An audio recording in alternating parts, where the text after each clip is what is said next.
afternoon and welcome to the Government, Military, and Veterans Affairs Committee. I am Rita Sanders. I am representing Bellevue, District 45, and I am also the chair of this committee.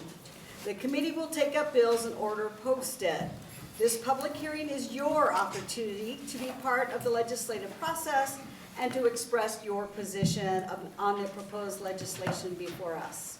If you are planning to testify, please fill out one of the green sheets in the back of the room that are at the table. Be sure to print clearly and fill it out completely. When it is your turn to come forward to testify, give the testifier sheet to the page or the committee clerk. If you do not wish to testify, but you would like to indicate your position on a bill, there are also yellow sign-in sheets on the table. These sheets will be included as an exhibit in the official hearing record. When you come up to testify, please speak clearly into the microphone. Tell us your name, spell your first and last name to ensure that we have an accurate record. We will begin each bill hearing today with the introducer's opening statement, followed by proponents of the bill, then opponents, and finally by anyone speaking in the neutral capacity. We will finish with a closing statement by the introducer if they wish to give one. We will be using a 3-minute light system for all testifiers. When you begin your testimony, the light on the table will be green. When the yellow light comes on, you have 1 minute remaining and the red light indicates your time has ended. Questions from the committee may follow. Also, committee members may come and go during the hearing. This has nothing to do with the importance of your bill being heard. It's just part of the process, as senators may have bills to introduce in other committees. A couple final items to facilitate today's hearing. If you have any handouts or copies of your testimony, please bring 12 copies and give them to the page. If you do not have enough copies, the page will make sufficient copies for you. Please silence or turn off your cell phones. You may see the committee members using their electronic devices, and that is to access more information.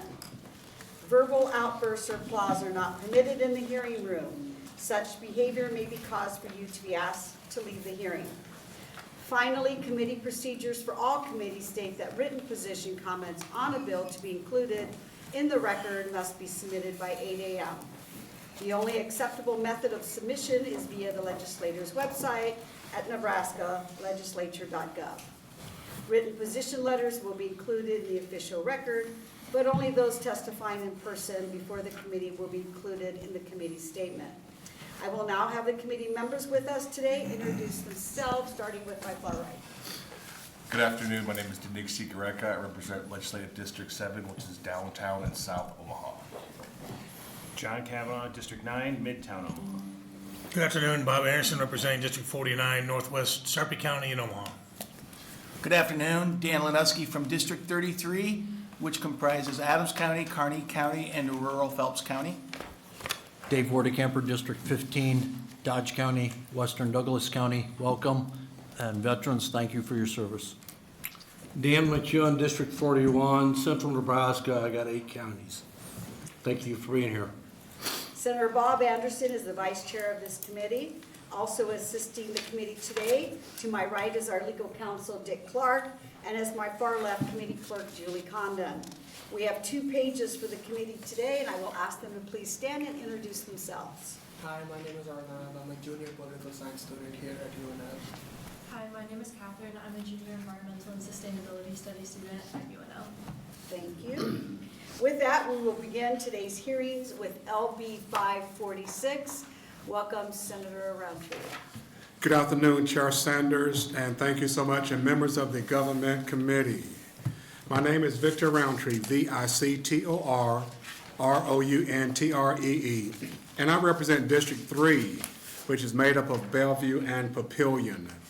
Today I'm here to introduce LB 546, which aims to reduce response time for emergency declarations and streamline communication with political subdivisions. LB 546 is a reintroduction of LB 1277, carried by Senator Wayne last year. This bill would allow political subdivisions that supply electricity natural gas, water, or sewer services to request an emergency proclamation that covers one or more counties for emergencies directly from the governor without first requesting a proclamation from the counties. The goal of the bill is to streamline the communication that takes place during an emergency situation and allow quicker response times to natural disasters. The Omaha Public Power District brought this bill to me to address some issues they experienced with ice jams on the Missouri River that led to damage to their equipment. I've been working with both OPPD and with the Nebraska Emergency Management Agency to see if there is a version of this bill that both sides can agree on. I've worked through many emergency situations in my career with the Federal Emergency Management Agency, and I know that every second matters. If there's a way to streamline the emergency proclamation process and improve our ability to respond to civilian needs, then I think it is very important that we take those steps. I want to say for the record that I have worked as a FEMA employee very, very closely with both the OPPD and with NEMA. I have the utmost respect for both agencies, and because of that respect, I'm bringing this bill today so that it can be heard at the committee. And so with that, I appreciate the committee's attention to this bill, and will be happy to answer any questions that you may have. Thank you, Senator Roundtree. We'll check with the committee to see if there are any questions at this time. I see none, and we'll stay to close. I do. Oh, Senator Anderson. All right, thank you, Chairwoman, and thank you, Senator Roundtree. Yes, sir. I find this unusual, and maybe you can help me understand. The crux of your bill, I think it's a page and a half, is way to bypass the county. So for the SIDs, the non-political entities to go straight to the governor for a proclamation of declaration of emergency, is that right? That's what OPPD is asking. But they would testify more in clarity as they come forward. So I think any questions that you may have will be clarified as they come behind me with testimony. Okay, so you have OPPD reps testifiers here? Yes, sir. We Okay. have all testifiers who are going to testify today that should be answer any question you may have. Okay, so I don't know if this is a question for you or OPPD. Are there any other times that this is the norm? Was that a question for them? That'll be a question for them as well. Okay. Because we do have the Emergency Management Agency here as well. Okay. Do you know, maybe if FEMA knows about any other states have the same situation, gone to this? Is that a question for them? That'll be a question for them, but in my work as a FEMA employee, none that I know. Okay, last question. Have you consulted with the county, with the county commissioners, or at least some of the counties like Sarpy or Douglas or something like that, and what was their perspective? I think they would be here to testify as well, and NACO may be testifying on that. Okay, my questions are all done. Okay, thank you so much, Senator. Are there any other questions from the committee? See now, thank you, and you will be here to close. Yes, ma'am, I will be. Thank you, Senator Roundtree. Thank you, ma'am. We will now open LB 546 for proponents.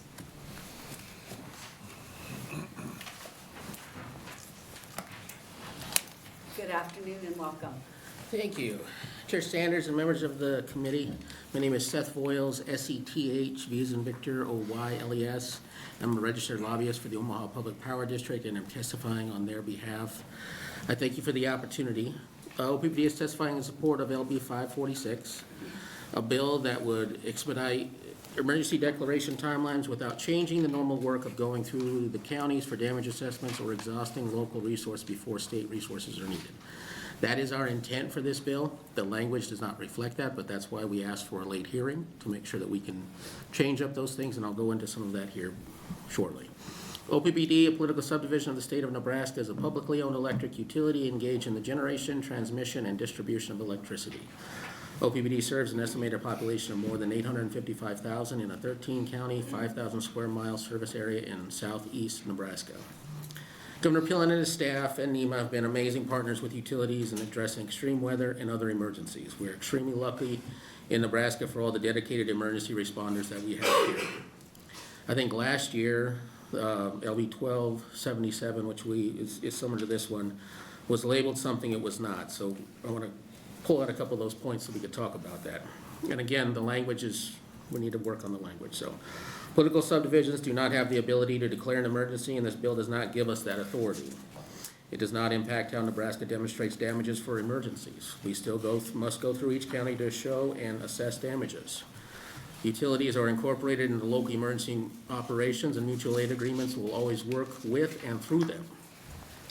The bill does not change the fact that we must exhaust all local resources before state resources can be deployed. We're even looking at an amendment to solidify that to make sure that's fully spelled out. Our intent of this bill is meant to cover emergencies that do not have damages to local jurisdictions. Ice jams on the Missouri, potential tornadoes or other extreme weather that only damages utilities, and God forbid a cybersecurity event. These do not have local damages. These are special incidences that may cover multiple counties. The faster we can get moving on these types of events could lessen the damages and the response needed. That is the aim of 456, and we'll make sure the language looks like that. Last year, General Strong stated in his testimony that unofficial coordination, cooperation is already occurring. This bill is just formalizing that. We know that this language needs more changes, and we want to work over the interim to see if we can come to an agreement.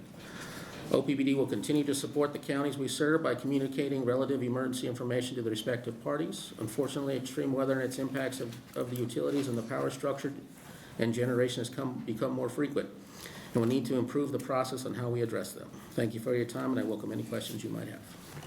Thank you, Mr. Boyles, for your testimony. See if there are any questions from the committee. Senator Lanowski. Thank you, Chair Sanders, and thank you for being here, Mr. Voiles. So what is the regular process? Like, how long does it take to get the county commissioners to form a quorum or whatever they have to do? Well, most times what ends up, and I'm not the person that does this, so I'll try to do it, and I'll get you a more formal answer later. Most times if there's an emergency that happens, we work through the emergency managers that are in those counties. There's designated people there. We have a department that coordinates with them to make sure that all that stuff is taken care of. Okay. And then it starts from there and it goes up. So how long does it take to include the county commissioners is my wonderment, my concern. That I'm not sure, but I'm sure NACO's gonna oppose the bill and they can probably tell you that. Okay, thank you. Senator Kemper. Thank you, Chair Sanders. Just so I understand the process, the way it is now, if you you're having an emergency within your plant, an ice jam that's restricting the power you can produce. Mm-hmm. Is the way it is now, you would have to contact the counties that you serve, Mm-hmm. and they have to declare an emergency, not knowing that you have a specific site problem within the power plant. Is that correct? Even though it might not have an emergency in their area, power lines down or things like that. Am I understanding correctly? That's my understanding too, and we had this, I want to say in 2022, that's what ended up happening. I think the city of Omaha was the one that declared an emergency because the ice jams, we had already had a bunch of our power plants trip offline. It's not just us, it's also like Mid-American on the other side. A lot of them tripped off because of the ice jams jamming up our intakes for cooling. And our power plants go in self-survival mode and they'll shut themselves down. Well, in this time when it was that cold, the Southwest Power Pool, I think, dropped about 4,000 megawatts. So it was significant, a significant issue. And it's been happening the last 3 years or so. But we worked with the governor's office. They were amazing and all this kind of stuff. They helped out more than anybody for sure. NEMA helped out as well and those kind of things. But it took a while for us to kind of get to that point when we were making calls. We're like, well, we need a jurisdiction to declare an emergency so we can all get started. NEMA was able to help us as well and all those kind of things, but that's kind of was the impetus of this, as far as my understanding is. And because the counties you serve might not know that there's a emergency coming on, and this bill would allow you to declare that emergency, whether it's a tornado that hit your structure or whatever, more on a local level, and not rely on them, but essentially they will be notified later in the process. Yeah, and one thing I'll change on there is we won't declare an emergency. What this bill says is that we may call the governor's office, and the governor may declare. Okay. There's no shalls in there, it's all mays. Now, the language, I'll be the first to admit the language needs some work on it. How we're kind of have these kind of things, we need to kind of tamp it down to, because this is only about 2 counties or multiple counties. We're not talking about special situations like the ice jams, or I think we need to come up with some kind of a definition what a special circumstance is, or if a cybersecurity event everyone here, I think, would admit a cybersecurity event is an emergency, but there's no damages in the counties. And the counties may not know that that's what it is, or the local jurisdictions might not know just the utility. And at that point, we're gonna be calling everyone we can find to help out and get the process started. And that's kind of what the aim of this is. I know the language doesn't really reflect that as well as it should, but that's why we've asked for the late hearing. And Senator Sanders has been very gracious in giving us that so that we can work over the interim. We're gonna invite NEMA and others to GridX, and that's an issue that we go through in the fall where it's scenario planning. Whatever comes up, it's cybersecurity, it's fires here, explosions there, floods. It's a whole big scenario, so you can kind of see where some of these areas are, where there may not be county issues and those kind of things, and that's what we're trying to do on this. That's why it's also, we may call and the governor may declare. Again, the language needs some help on that, but that's the intent of what we're looking at. Okay, thank you. Any questions from the committee? Senator Anderson? Thank you, Chairman Sanders. Thank you, Mr. Boyles, for being here. And I'll apologize up front because I got a bunch of questions. I feel like Senator Kavanaugh does. I'm sure he has some too. I'm sure he does. Why, and this is what Senator Ronchi said that as your PD guy, you could answer. Why bypass the county? Because I'm a military guy, right? So, and thanks to all the veterans for being here. It's great seeing you. General Strong, glad to have you on board. I'm a big chain of command guy, right? There's a chain of command typically for a reason, but now this is proposing that we bypass the chain and we jump levels. Why do that? Well, and this is just gonna be on special circumstances. We need to define that better and how that's going to work. But the issue is a lot of times, so time is of the essence on an emergency. And if the county, we know there's no damage to that county, it's gonna be hard for them to declare an emergency, and we need to start moving on to the next thing, the next thing, the next thing. We will work through the counties no matter what, on damage assessments, on everything else, making sure all the local resources are taken first. But if, let's say it's a cyber event, and we have to find someone to declare an emergency on the local or county level, we may not find one. And at that point, we're gonna be calling the governor and everyone else we can find and say, look, we have this special circumstance, we need help on these kind of things. Now, no matter what, we work through the counties on everything. We hold our, we help hold the emergency management meetings. We had one a couple weeks ago here in Lincoln with our folks. We do as much as we can, and we will always keep in the local jurisdictions on those kind of things. This is gonna, the way we want this to come out is just on those special circumstances where the county, there's no real issue with the county. It's an emergency that doesn't have anything with that county. So a lot of times we try to address the symptoms as opposed to the core problem. So in this case, where the core problem maybe be the organizational structure or the infrastructure with the county, so that there's always a person you can call and always a way of getting a hold of them. We always Maybe have that alleviate the problems you've had in the past. No, we always have that, but on a lot of times, and you can ask them that they know it better than I do about what they need in order to declare an emergency themselves so that we can get the ball started. I don't really know that process. But I know for our aspect of it, a lot of times that it's about assessing damages, and we always work through the county with that. Under the Stafford Act, I think we have 30 days to come up with what the damage assessment is, the number that is. We usually take a lot of that time to do that because we want to be completely accurate on what our damages are, so that when we apply for that money, it's not, there's some wiggle room on either side. We want to make sure it's that way. And then FEMA will reimburse us 3 years later. Do you know of any other states where this is the case? What was that? Do you know of any other states where this is the case? I don't know if that is the case or not. Okay, I'll try to expedite my questions. It says on one page, it refers to political subdivisions in multiple counties. Is that the norm? Do we have political subdivisions in that span across multiple counties? We have a few, like we're 13, NPPD is basically Congressman Adrian Smith's district, and then you have Lincoln Electric on the other side. So yeah, we cover a lot. Like we're Burke County down to the Kansas border on the eastern side. Okay, and my last question, leave some time for Senator Kavanaugh.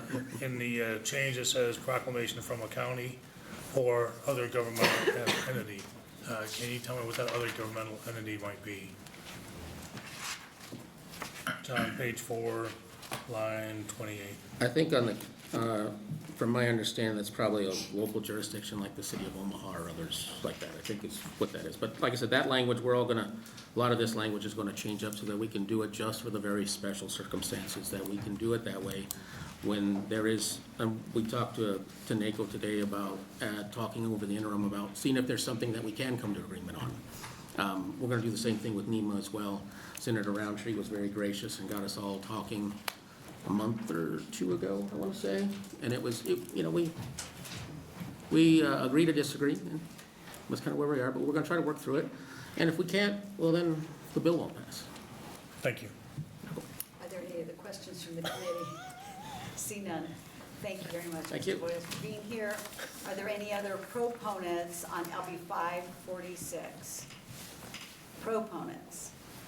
Any opponents on LB 546?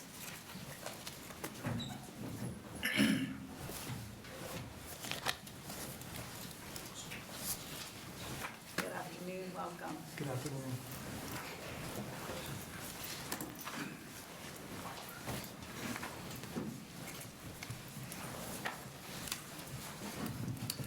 Good afternoon, Chairwoman Sanders and members of the committee.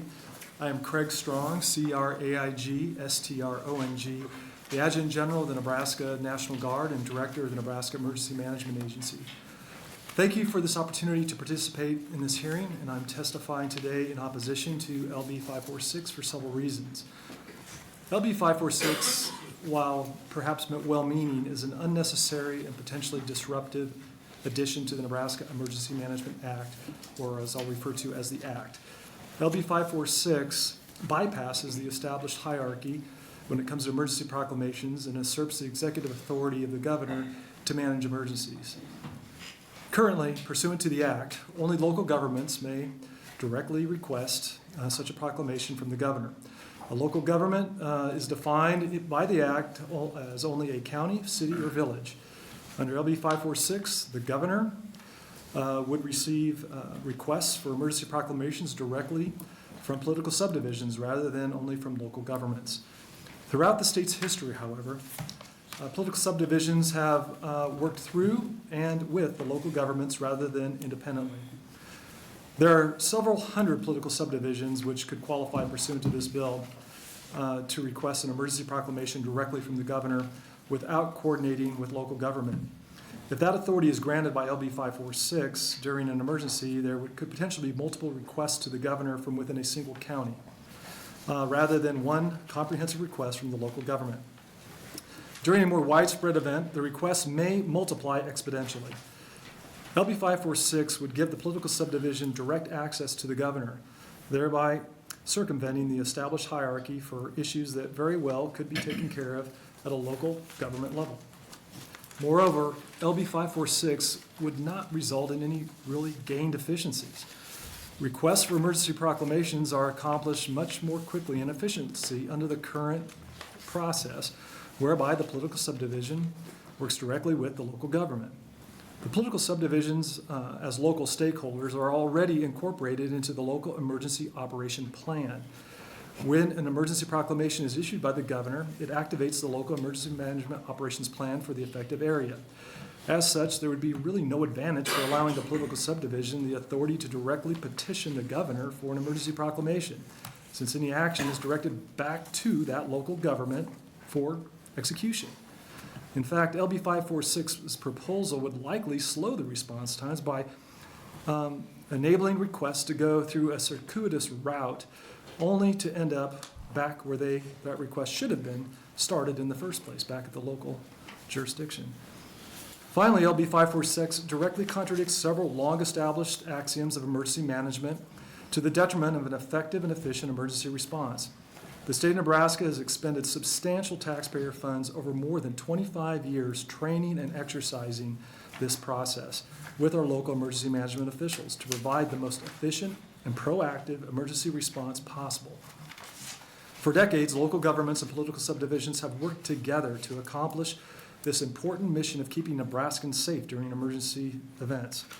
LB 546 is a solution really in search of a problem. It is at best unnecessary and at worst potentially undermines emergency management in Nebraska. Thank you, Mrs. Chairwoman, and the committee members. I'm happy to respond to your questions. Thank you, General Strong, for your testimony. See if there are any questions from the committee. Senator Anderson. Thank you, Chairwoman. General Strong, it's great having you here. Thanks again for your service to Nebraska. In the massive floods of 2019, I'm not trying to make a supposition or anything, but if this were to go into effect, how would a mass situation like that, how would that exacerbate the problems, having all the subdivisions going via jumping chain going via far direct to the government? Would that exacerbate the problems that you realized? I think it would make it more, I think it would exacerbate the problem and potentially cause confusion. Right now, on a flood situation as well, that's not a slow-moving train, but we do see it coming. We've already coordinated with the counties, and we're taking preparatory steps toward preparing and in order to respond accordingly. I think that would, again, it would probably confuse the situation, and I don't believe we have had a situation where we have ever had drag or friction in this process. Quite frankly, we're talking about declaration, not response, and there's a distinction. Right, and I could ask for your patience. I'm not a NEMA guy, but is NEMA the clearinghouse that takes the input for all the disasters and then recommends to the government how he should actually Yes. act, and then it's executed from there? Is that the? Yeah, I think that's a good description. It is a clearinghouse. It works directly with the county emergency managers in order to assess requirements for response and bring together the resources. It's a whole of government approach with the 15 emergency support functions that the clearinghouse, as you said, is NEMA for that purpose. Thank you, General. Any other questions from the committee? Senator Lanowski. Thank you, Chair Sanders. Thank you, General Strong, for your testimony. Give me a few more examples from the opposite. I guess I'm thinking of like Chadron wildfires, or maybe like the tornadoes last year in Elkhorn. Yeah. Did that clearinghouse or the county commissioners, or whoever it might have been, did it cause tedium to the process where it slowed it down at all? Not, in my opinion, no. The first principle of emergency management is all emergencies are local. And from the fire chief, who may be an incident commander, moving up toward a county level with the county emergency management, and then the emergency management has a direct line to the state emergency management system. And in all of those instances, it's, as a former Army officer, understanding parallel planning. This is all occurring concurrently. While it does have a sequence, there is parallel planning going on at the state, even though, we have early indicators. We have a watch system in the State Emergency Operations Center that is always monitoring situations in order to get ahead of it. Okay, thank you. All right. Senator Kavanaugh. Thank you, Chair. Thanks for being here, General. Senator Anderson's question made me think, so the normal procedure is, he just always wants me to ask questions. The normal procedure is the counties request an emergency declaration, they don't declare. Is that right? It's right. You can have a local declaration of an emergency at a city declaration, but at the county level, a county declaration, but at a state declaration to pull upon the state resources. That is a declaration that through the county commissioners is submitted, but very expedited. But the proclamation for a state emergency is the governor will declare a state emergency. Concurrently, we petition for a federal declaration to the federal government. But they send their request through you? Yes. So is that one of your criticisms of this bill, is that it doesn't send the request through NEMA, or? Well, it's essentially a hotline directly from a political subdivision to the governor. And quite frankly, that would then come right back to us, back down to the county. It's really going around and then back down again and then back up again, versus right now it comes straight up from the county. And so it's like almost a bypass that actually adds probably 2 more levels of hierarchy, if you will. Well, I guess my interpretation of hearing Senator Roundtree and Mr. Boyles was that the thought was that there are potential disasters that don't affect the counties, and so the county isn't necessarily going to declare an emergency, but a multi-jurisdiction entity like OPPD might need to have an emergency declared. And so it seemed like the intention here was to make a mechanism for them to do that. Right, and that awareness, it's just, the awareness would come to the county.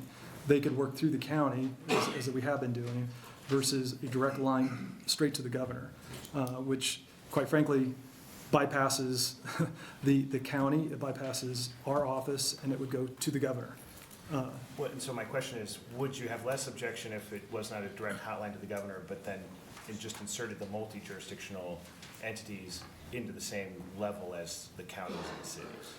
I would think it would be unnecessary, because in practice, that is already available to work with the county. I mean, it's just the conduit with which the request is being made. And this is to declare an emergency. I don't believe this should be conflated with response. Okay, responding is occurring. If there's a life, limb, those issues are responded to. This is for the purpose of declarations, for the purpose of responsibility for resources, and ultimately paying for those resources. And so I assume the system works very well. Is it perfect? Are there any changes that should be made to the emergency response system? Is it perfect? I wouldn't say that all systems can be looked at for where there is friction or inefficiencies. I can't bring a suggestion to mind at this point, but I will tell you that this solution isn't, there's not a problem that it's solving. Okay, thanks. Any other questions? See none? Thank you, General Strong, for your testimony. Thank you. Any other opponents on LB 546?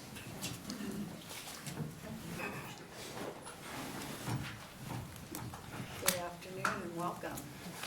Good afternoon. Good afternoon, Senator Sanders, Chairwoman Sanders, members of the committee. My name is Irvin Portis, E-R-V-I-N P-O-R-T-I-S. I am the Assistant Director of the Nebraska Emergency Management Agency, and I testify in opposition to LB 546. Let me articulate the reasons. There's already a statute that covers many of the issues, and it's under 84-162 to 84-167. The governor has the authority to declare a vital resource emergency when the interruption of supplies or resources or the threat of such interruption may cause severe hardship or threaten the health and lives of the citizens of the state. I've given you a copy of those statutes in my comments.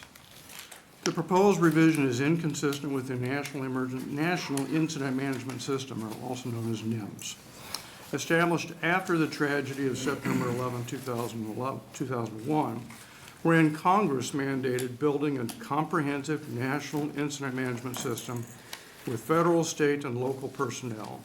In Nebraska, Executive Order 0502 established NIMS as our standard. A fundamental precept of NIMS is that all disasters are local. They're managed locally to mitigate the consequences of interrupted community lifelines. On the last page of the handout is a depiction of those community lifelines. Local governments may be supported by the state when resources of local communities are insufficient. Bypassing local governments will encumber local emergency managers charged with managing the consequences. Emergency management is consequence management that negatively affect community lifelines. Local emergency managers need information from critical infrastructure operators sooner than later. Any delay impedes responses and slows recovery. LB 546 could add several hundred political subdivisions with the authority to request an emergency and seek state assistance without having previously invoked the provisions of their interjurisdictional local emergency operations plans that are required under the Emergency Management Act. 81829.42 of the Act establishes the governor's emergency program, a provision of which clearly states, quote, "The emergency proclamation shall set forth the emergency and shall state that it requires the expenditure of public funds to furnish immediate aid and relief," end quote, and, new quote, "It is the intent of the legislature that the first recourse shall be funds regularly appropriated to state and local agencies, usual funds first," end quote. The prospect of breaking up proclamations into areas defined by political subdivisions rather than counties is contrary to provisions of the Federal Stafford Act, through which FEMA calculates state and county thresholds. That's a nationwide approach. States must demonstrate damages on a per-county basis. When seeking a major disaster declaration through FEMA, the state is on the clock from the date an incident occurs. Seeking time extensions for inability to collect information could cause denial of the state's request. The last point I would like to make is that NIMS has developed over time, in part, by learning from the failure of political subdivisions to work together in responding to disasters. It prolongs and complicates recovery. No one political subdivision can go it alone in major disasters and argue let's not go backwards. Thank you, Chairwoman Sanders, members of the committee. I remain available for any questions you might have. Thank you, Mr. Portis. We'll check with the committee, see if there are any questions. Senator Anderson. Thank you, Chairwoman. Mr. Portis, Dr. Portis, thank you for being here. So is it accurate to say that you agree with General Strong in that if this was enacted, that it simply adds more steps of going from the legal subdivision up to the governor, down to NEMA, back up to the governor, and then execution of? I agree with that, and I might add that the current process really does not take much time at all. One of you asked about wildfires. Let me use a wildfire as an example. And we had several of them in the last couple of weeks. Wildfire occurs. They realize they're exhausting local resources. They need state resources. Fire chief and the emergency manager is already engaged with the fire chief on those things. The emergency manager, with a phone call to his or her county commissioner, the county board doesn't need to convene and meet. Under the act, the chair of the county board has the authority to authorize an emergency declaration. In almost all cases, that happens verbally. They'll communicate that to us. We have this wildfire. The county chair has authorized a verbal declaration. That gets to me.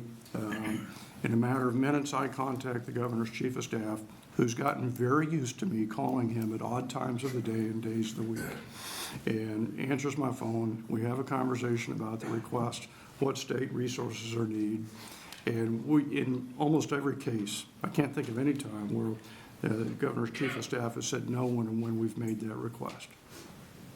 It happens very, very quickly. Thank you.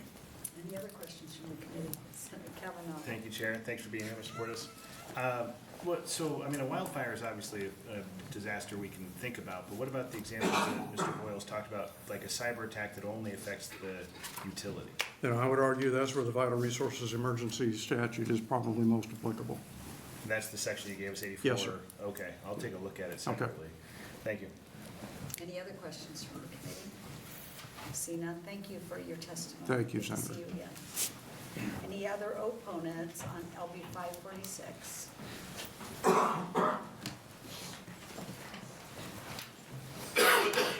Welcome. Thank you. Chairwoman Sanders, members of the committee, thank you for listening to my testimony. My name is Amanda Berkey, A-M-A-N-D-A, Berkey, B-U-R-K-I. I'm here on behalf of Lancaster County and the Nebraska Association of Emergency Management, therefore being referred to as NAM. I am opposed to LB 546 for the following reasons.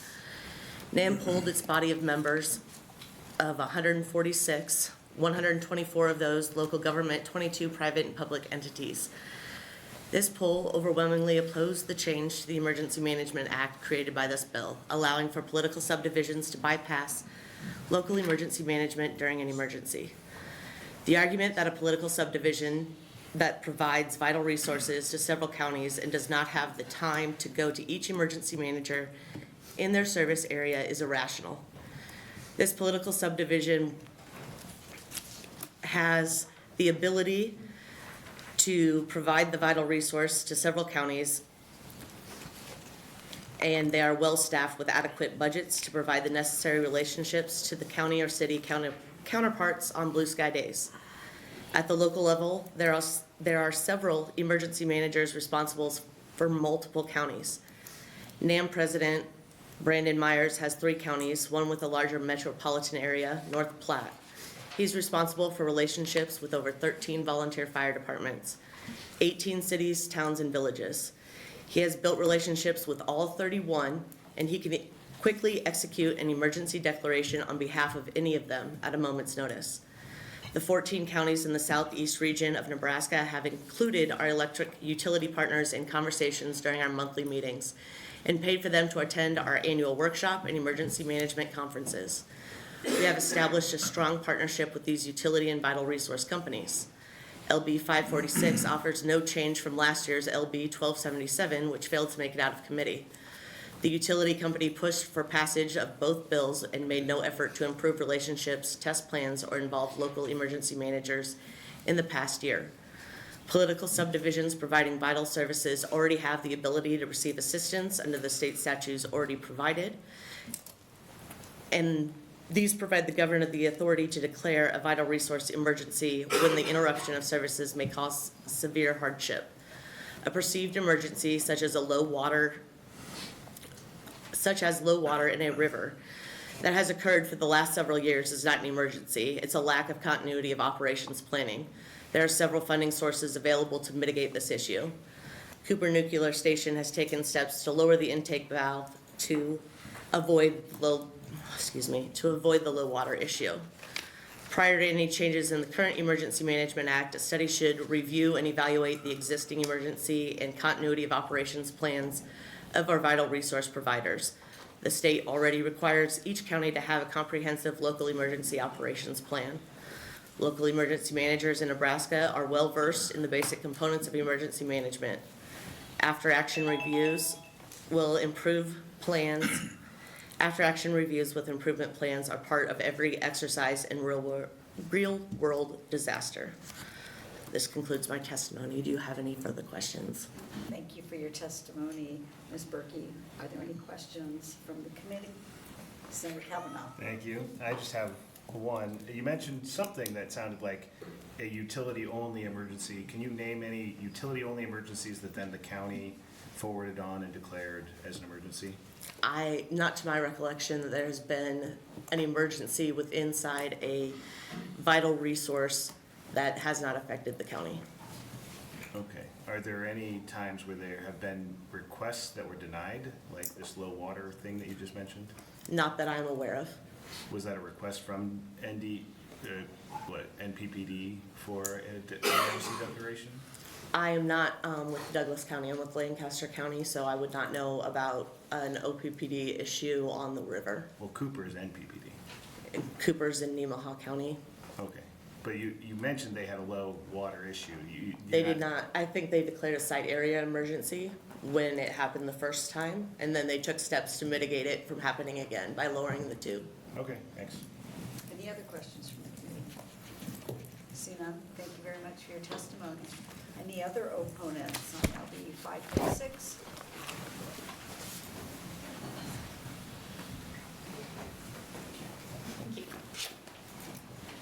Good afternoon.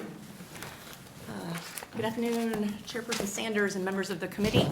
I'm Whitney Shipley, WHITNEY-SHIPLEY, Director of the Douglas County Emergency Management Agency, and I'm here on my own behalf in opposition to LB 546 to communicate the challenges associated with managing the needs of a community when information is not communicated according to the strategy set forth in the Stafford Act.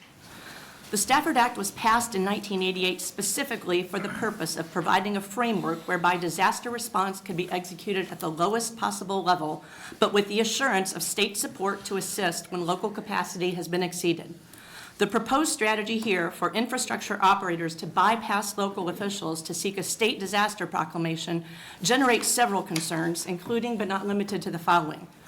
Local officials are best positioned to understand the full scope and impact of an infrastructure emergency on the local community. Local emergency managers rely on the earliest possible warning of developing threats to mobilize and stage the considerable resources necessary to meet human needs in the face of a service disruption. Bypassing local officials in early communication regarding imminent or actual service disruption could delay the process of meeting the community's needs. Local governments are part of an elaborate network of information that provides important context for the state when faced with decisions regarding allocation of scarce resources.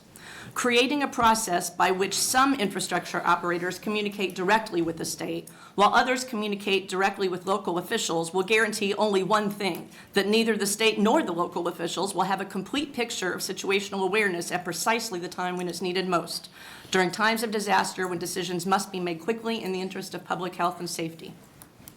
Under the Stafford Act, disaster response is to be executed at the lowest possible level. It is incumbent upon public utilities as political subdivisions to have robust continuity of operations plans to meet not just their primary needs, but also their contingency needs during a disaster, including any resources available to them through the private sector or local government as applicable and available. Removing the requirement for a local disaster proclamation removes at least one measure of assurance that infrastructure operators are doing due diligence in attempting to meet their own resource needs. Under Section 84162 to 84167 of Nebraska statute, Nebraska Emergency Management Act, the governor already has the authority to declare a vital resource emergency as necessary to protect the health and lives of citizens. And under the Stafford Act, a mechanism already exists by which a state proclamation may be made that includes the interests of political subdivisions. I struggle to see any benefit to this legislation other than convenience to the infrastructure operators, which, in my opinion, is outweighed by the public benefit of assuring that local officials remain fully involved in communications and resource decisions that impact public health and safety. That concludes my testimony. Thank you, Chairwoman Sanders and members of the committee. I'll answer any questions you have at this time. Thank you, Ms. Shipley. We'll check to see if there are any questions from the committee. Senator Woody Kemper.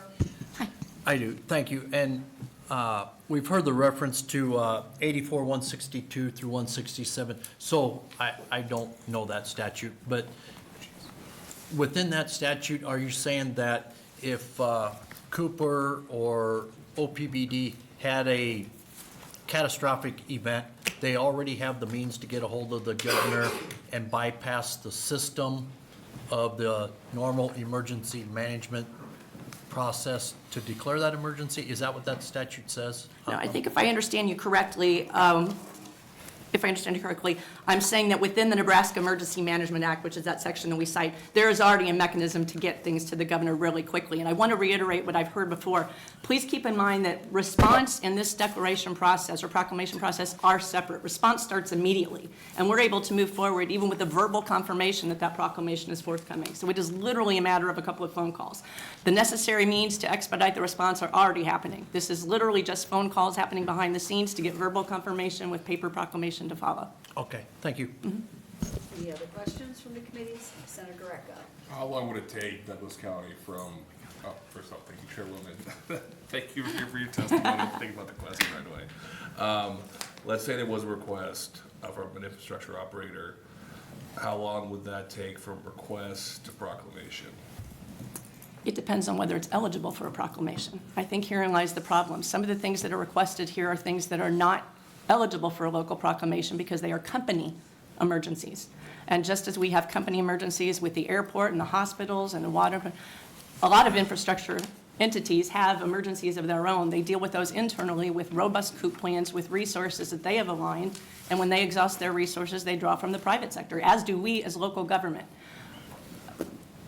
Many of the things that have been suggested would not fall within the lines of a proclamation. So if there's actual damage to the local county where there are consequences to be managed, that is a clear proclamation.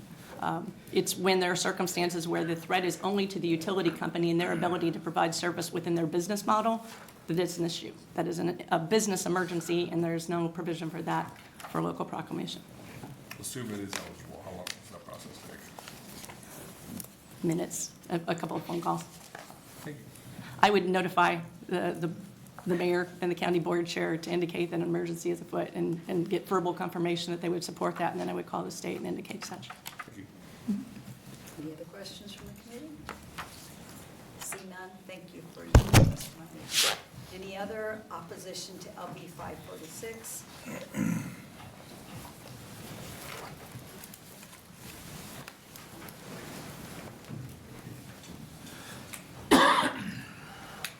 Welcome. Thank you.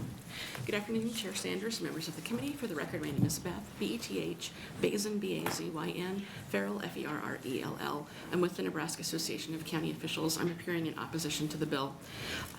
I won't repeat the reasons that you've heard why we oppose this bill. Just some of the main highlights, of course, are the concern that there is a process in place. When there's an emergency, there are plans in place, there are relationships that have been built, there are procedures on how to handle that and how to request a proclamation from the governor. And this bill would bypass those, and we think that the process that's in place now is better. I wasn't planning to hand it out, I just had it in my notes, but I had pulled together the statutes that we talked about today about the vital resource emergency, so I've given that to the page so you can have a copy of those. So you've got it, okay. I think with that, I would just open myself to questions if there's anything I can answer. Thank you, Ms. Farrell. Let's see from the committee if there are any questions. See none. Thank you. Any other opposition to LB 546? Any testimony in the neutral for LB 546?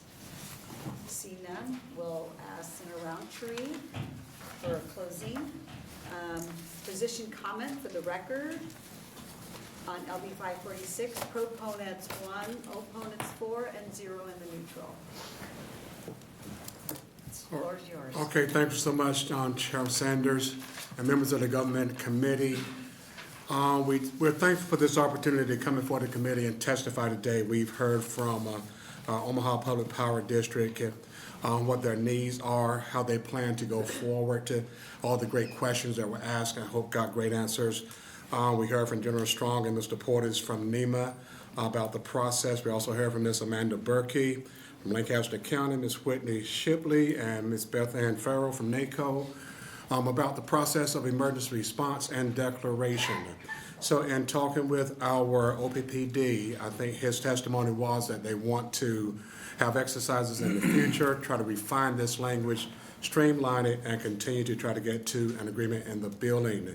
So in discussion with them, after all that's been heard and said and done today and listened to, I'm probably going to request that we table this bill in the committee to allow them to get the language that they're asking for in this particular bill, that they will have more time to collaborate and work together. But we wanted this opportunity today to be heard, and the opportunity has been given. So thank you so much for this opportunity. Thank you, Senator Roundtree. Are there any questions from Senator Anderson? Thank you, Chairwoman, and Senator Roundtree, thanks for being at the close. I think that's pretty wise advice on the tabling. I would ask you about the, have you consulted with the governor's office on this bill? And if so, what feedback did you get from the governor? I have not consulted with the governor's office because I think that NEMA represents in the government's office. So I've talked with Mr. Portis. Prior to coming to this point, we had both these entities in my office, and we had a deep discussion about the bill prior to bringing it to the committee. Thank you. Thank you. Any other questions from this committee? I do want to say, I had this played out when I was mayor for the city of Bellevue. We had a tornado which came right about nightfall, and it took out that southwest corner of Bellevue. And of course, we knew there had to be a process. How did we assess it in the dark? And the fire and the police were there to secure it, but at the light of day, brand new homes were no longer there. And neither were the owners yet. They hadn't moved into them. Well, one of the owners had all of his handguns, shotguns out. That house was no longer there, and those guns were somewhere in the community. And so what do we do next? And it was moving very fast. We had looky-loos now driving into the neighborhood to see. And I luckily got a phone call from our governor, which was Ricketts at the time, that said, what do you need? And he made that connection with the guard right away to come and secure the neighborhood until we got everything under control. But Nebraska works quickly, and resources were there all night long. But then you have to write the declarations. So I've got to go back to the office, open the office up, type it up, sign it, and then the county, and it goes from there. But I'm pretty impressed with NEMA and the Guard and all those that have to take part disaster. So thank you for bringing this bill, because if there are any issues, let's tighten that up. Yes, ma'am, thank you. And I'll just say for the record, I've been impressed with all of these that I've worked with before, which is why we brought the bill today, so. Yes, thank you very Thank you much. so much. Yes, ma'am. Thank you.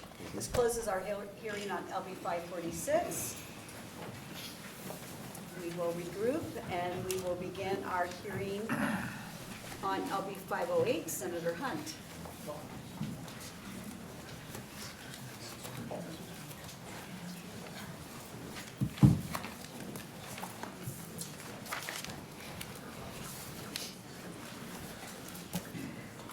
Good afternoon, welcome. Good afternoon, Chairwoman Sanders and fellow members of the Government, Military, and Veterans Affairs Committee. My name is Megan Hunt, MEGAN-HUNT, and I'm here today to present LB 508, known as the Defend the Guard Bill. This bill I learned about from my friend Senator Conrad, who was approached by some veteran members of the Nebraska Libertarian Party about bringing the bill, but she came up against the 20 bill limit. When I learned about it, I still had some slots for the year, and I thought it sounded like an interesting issue and one worthy of discussion. And the more I learned about it, the more I supported it. And knowing that there are some current and former members of the Nebraska National Guard that wanted a platform to speak about this, I agreed to introduce it. LB 508, Nebraska's Defend the Guard bill, is part of a national movement, and bills like this one have now been introduced in 30 states. The intent of the bill is to use states' sovereign authority to restore the constitutionally prescribed balance of war powers between branches of the federal government by requiring a congressional declaration of war in order for Nebraska's National Guard to be sent to active duty combat. In other words, state legislatures can demand that the federal government adhere to requirements for congressional war powers as mandated by Article 1, Section 8 of the U.S. Constitution. Under this bill, without an official declaration of war by Congress, states don't have to send their resources of guardsmen from being federalized except for training and other limited purposes provided in the Constitution, like responding to domestic threats and emergencies. Since 2001, the U.S. has relied on an authorization of use of military force adopted in the wake of the September 11th terror attacks, adopted by Congress and signed into law by then-President Bush. This AUMF is an option available to Congress that is more politically expedient than a declaration of war, but is also more constitutionally suspect in that it effectively delegates the power of war declaration to the executive branch. This current AUMF from 2001 has been relied upon since 2001 by presidents of both parties to perpetuate the global war on terror, as its broad language gives sweeping authority to the president to, quote, take action to deter and prevent acts of international terrorism. Yet the Constitution plainly requires Congress to declare war before the president can commit troops to any offensive military action. The president, whether Democratic or Republican or whatever, should not be able to unilaterally enter into conflicts and send our guardsmen and women to die in war without a check and balance. The authority to activate and deploy National Guard units rests ultimately with states' governors and with Congress for a handful of constitutionally prescribed purposes. I have an amendment, which I meant to distribute, but I forgot, so let me pass this out. So I have this amendment, AM 599, which strikes some provisions from the introduced version of the bill. And these are parts of the bill that have to do with requiring the governor to review current orders that have placed members of our Guard into active duty combat, to take steps to return them to Nebraska, and to report to the legislature about the review. Those sections requiring the government or the governor to take actions on deployments retroactively are not necessary for accomplishing the true intention of the bill. So just to be clear, the subsections 3 and 4 in the introduced version would be removed under this amendment, and that's what I intend to have happen. It further tightens up definitions in the language to make sure it passes constitutional muster, clarifies the role of Congress and the governor when it comes to calling upon the Guard, and ensures that we are not jeopardizing federal funding for established reasons that the Guard can be federalized by Congress. When a Nebraskan enlists in service in the National Guard, they do not typically envision a life of long-term overseas combat deployments. If they wanted to do that, they could have pursued service in other branches of the armed forces. The Guard is intended to respond to emergencies like natural disasters and to provide homeland domestic support. For international conflicts, the federal government has ample resources to call upon within the Army, Navy, Air Force, and Marine Corps. The current AUMF is meant to engage active duty military forces specifically trained for combat scenarios, not National Guard units. Yet National Guard played a large role in the War on Terror. Guard and reserve units made up about 45% of the total force sent to Iraq and Afghanistan and received about 18.4% of the casualties. Misusing the Guard in a prolonged overseas conflict drains needed resources and prevents them from responding in full force to emergency domestic and state needs, such as floods, storms, and fires here at home. Many Guardsmen and women have shared with me, in their words, that this is not what they signed up for. With LB 508, Nebraska can assert our sovereign right as a state to protect our citizen Guardsmen from being dispatched to war. It's a way for us to protect not just our dedicated Guardsmen and women from being sent to fight and die in politically motivated combat based on the whim of a president. It also protects everyday Nebraskans by ensuring that our state's Guard force is available and equipped to readily respond to needs here at home when emergencies arise. Even a couple of weeks ago, wildfires in Senator Jacobson and Senator Storer's districts, McPherson and Custer County, had Nebraska National Guards sent to provide critical aid, something they couldn't have done if they had been deployed overseas. LB 508 does not prevent the deployment of our Guard when national emergency or legitimate need for their aid in combat exists. It's simply affirming Congress's duty as a check and balance to declare war, rather than allowing an executive branch to authorize this unilaterally. If we're going to ask Nebraska's sons and daughters to go abroad and fight, it is appropriate and constitutional for us to first ask and expect a congressional declaration of war. This is something that's gaining attention and momentum nationwide. Virginia's House recently passed it unanimously 99-0 with bipartisan support. When current members of our National Guard and veterans and their family members have come to multiple members of our legislature and asked for this, I think it's important that we hear them out and have this conversation and give it serious consideration.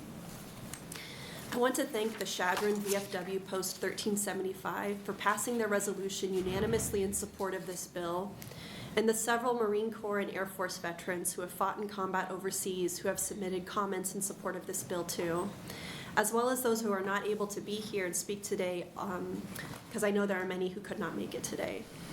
I've also heard from organizers that there is a significant number of current Guardsmen and women who would like to speak in support of this bill, but they are afraid to in fear of retaliation. They are libertarian, conservative, and progressive. They are all honored to serve, and they honor us with their service, and I thank them. I have a few things I might save for my close, but happy to answer any questions. Thank you, Senator Hunt. Are there any questions from the committee? Sir Wanowski. Thank you, Chair Sanders. Thank you, Senator Hunt. So the National Guard has a dual mission, and I don't know if you're aware of that, but we have a mission of, our Guard has a mission of peacetime. We heard about that earlier, floods, wildfires, tornadoes, the cleanup of such things. And the second dual mission is to supplement or to help our active duty who may not have full units at the time, and we assist them in a wartime mission. I understand we do need a declaration, but I also understand that most of the people I've served with were very proud that we have that dual mission, and that might be different with some other veterans, but I just want you to know that there is a lot of people join the Guard for that can help both sides of the fence, if you will. I understand, and I appreciate their service. Thank you. Any other questions? Senator Anderson. Thank you, Chairwoman. Thank you, Senator Hunt, for being here. I understand the premise as I read and listened to what you had to say, but it kind of begs a question for me. how would you define the roles and authorities of the Commander-in-Chief of the United States of America? I think the role of the commander-in-chief is defined. You know, they can have the authorized use of military force, and we've had that going since 2001. And we've used that same declaration since 2001 to continue sending guardsmen overseas. So that's not something that existed before the September 11th attacks. Like, the authorized use existed, but it hasn't been used in that way since then, or before then, I guess. So I guess my intention, and why I don't think this is really a political or partisan issue, is to respect the intention of the framers in the Constitution, to make sure that the branch of government that actually represents the people, Congress, has the authority to declare war as declared in the Constitution, instead of, you know, one figure at the head of the executive branch. Okay, then let me just ask you a couple of examples. If you look at the Somali pirates that capture U.S. vessels in the Red Sea, in order to rescue that crew and that vessel that was illegally captured by the pirates, you need to send the military in to go do that. So you're sending them into combat without a declaration of war. And that's the authority of the Commander-in-Chief, right? So That's right. What is your question? so can he not do that? I mean, isn't that his authority without the inherent declaration of war to send combat troops into combat? I think that there have been a lot of deployments of the Nebraska National Guard for overseas missions without a formal declaration of war, notably the Horn of Africa, the Kosovo missions. These are missions that involved armed conflict and would not have been permitted under this bill because there was not a congressional declaration of war. Okay, but that's the inherent nature of being a guardsman, right? Is that you train in order to augment, as Senator Lemanowski said, to augment the active duty force and to assist overcoming wealth or power to defeat the enemy. I mean, that's what the Guard is there for, to augment the active duty, right? Right. I think the disagreement may be in who has the authority to send them and what constitutes a national emergency. You But know, that inherent power is given if to the the president. Somali pirates are a national emergency, you know, okay, maybe that's what people are having disagreements about in this case, but in any case, obviously, I appreciate people for their service, for their dedication as service members, and their willingness to put their lives on the line for freedom and of the people in the United States and our national security interests. But I think that the reason this bill, you know, passed unanimously in Virginia, the reason why there's so much support for it from many guardsmen and many people in the military is because they don't want their work to be politicized. They don't want to be used for, I guess, missions outside of the scope of their duty. So I appreciate you saying that, and I truly believe you feel that way. I think, but, you know, you made the comment that the guardsman said, you know, this is not what I signed up for. I'm pretty sure full open disclosure with all the guardsmen, when they sign on the dotted line, they raise their hand and get sworn in, they understand that part of their job may be to go into combat to defend, you know, Americans who can't defend themselves, defend American priorities and everything else is determined by the Commander-in-Chief. I did think that sharing that perspective from some guardsmen and women who have shared that with me, the quote, "that's not what I signed up for," I did think that that would raise up a red flag for some of you. And I'm saying that's their view, and that's not everybody's view.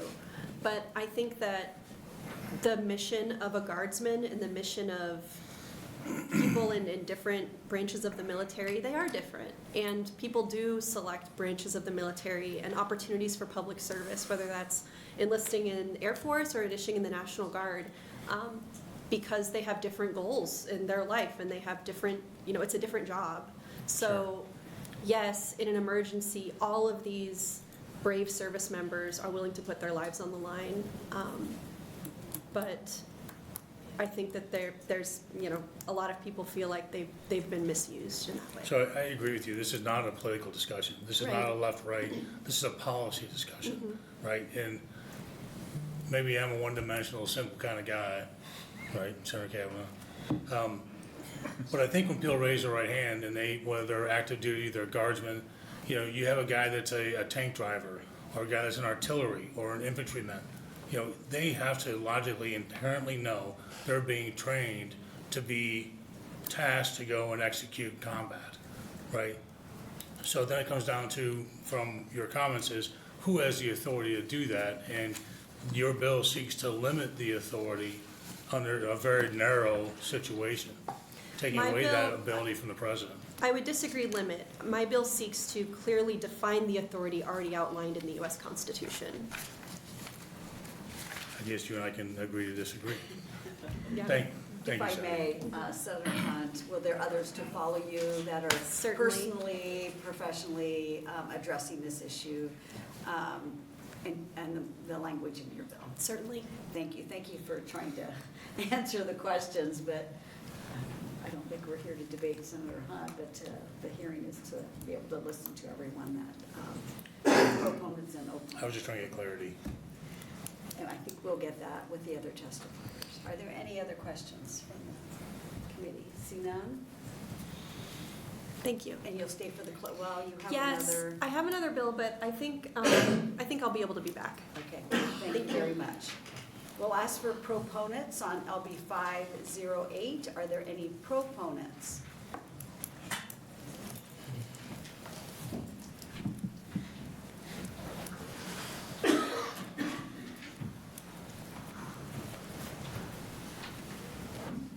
Are we supposed to whisper? Oh, no. I've trained her. I can talk as loud as I want. She stays asleep when she's in there. So, Welcome. good afternoon. My name is Allie Bush, ALLIEBUSH. I'm representing the grassroots group, Nebraskans Against Government Overreach.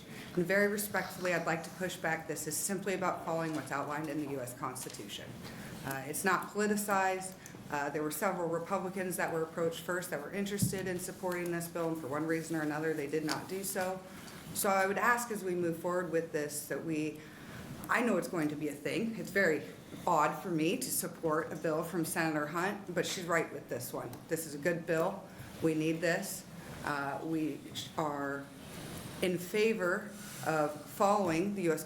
Constitution as it was intended, as it was outlined, and to seek the end of wars that are driven by money and greed. And we absolutely respect our service members. Their dedication to this country is something that many other countries don't have. And with that, we should respect their service and follow the Constitution and the proper orders of putting them into active combat or a supporting role. I don't really have much else to add. We just wanted to be here to submit it and submit our support for this and ask that we not politicize this. Senator Hunt has expressed in past years that she brings forward bills, and no matter what the bill is, whether it's a good idea or a bad idea, it never gets to move forward because it comes from her. And so I'd really like to encourage and ask this committee to set that aside this time and look at this bill for what it is. And we're simply trying to follow the U.S. Constitution as it's written. Thank you. Thank you, Ms. Bush. Are there any questions? See none. Thank you for your testimony. Thank you. Are there any other proponents on LB 508?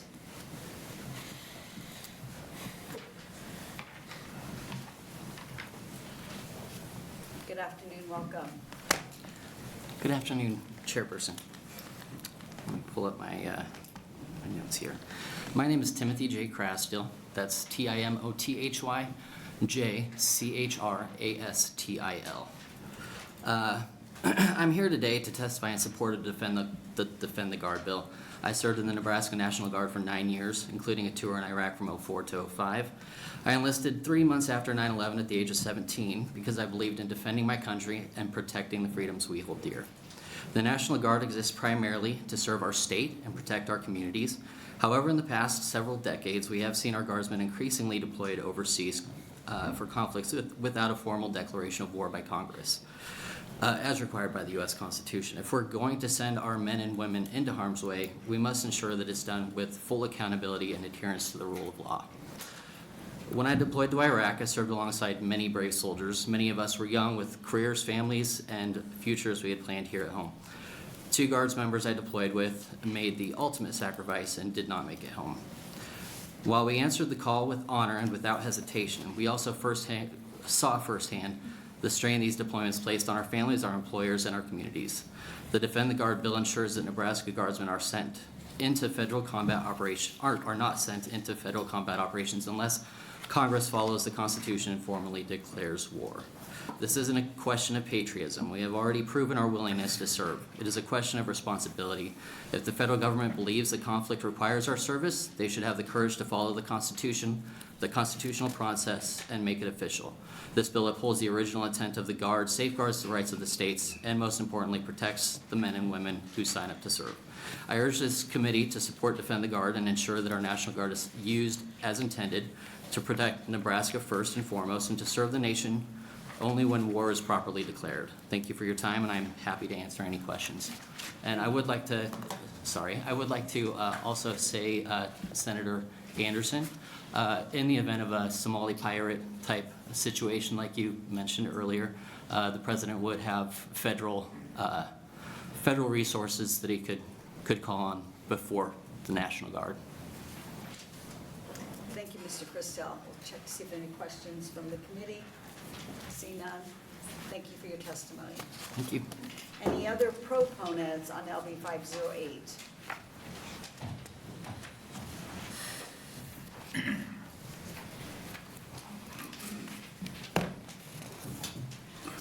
Welcome. Thank you, Senators, Committee. My name is Matthew Lawrence, MATTHEW LORENCE. I'm speaking in support of the bill today as both an Air Force veteran and a Nebraska International Guard veteran.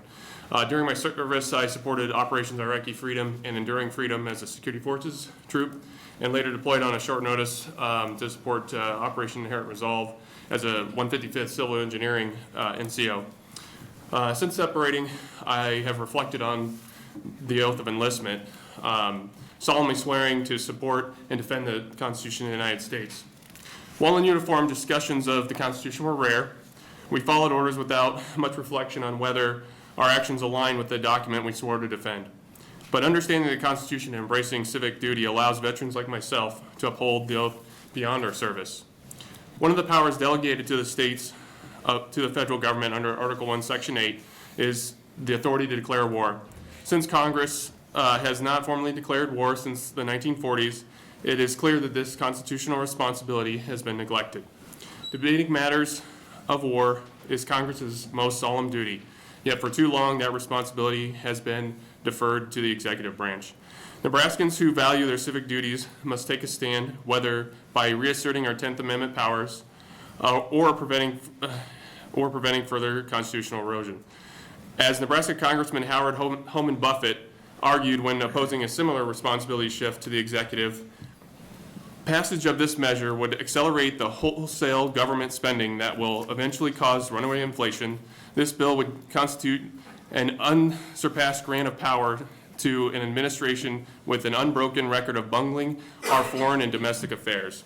His words remain relevant today. The military actions since 2001 have contributed to significant inflation and unchecked executive authority in foreign policy. It is time to reaffirm that power to debate and declare war belongs to Congress. This bill demonstrates that Nebraskans take their civic duties seriously. We value our soldiers, airmen, and their families, those who have fought in wildfires in our state, assisted during severe winter storms, and served on numerous volunteer deployments. It is our duty to ensure they are never sent into harm's way without the constitutional debate they deserve. Thank you. Thank you very much for your testimony. We'll see if there are any questions from the committee. See none. Thank you, Mr. Lawrence, for your testimony. Are there any other proponents on LB 508? Any opponents on LB 508?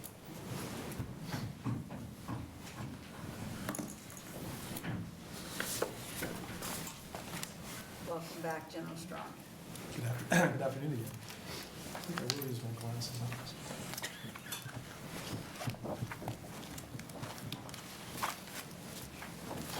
Good afternoon again, Chairwoman Sanders and members of the committee.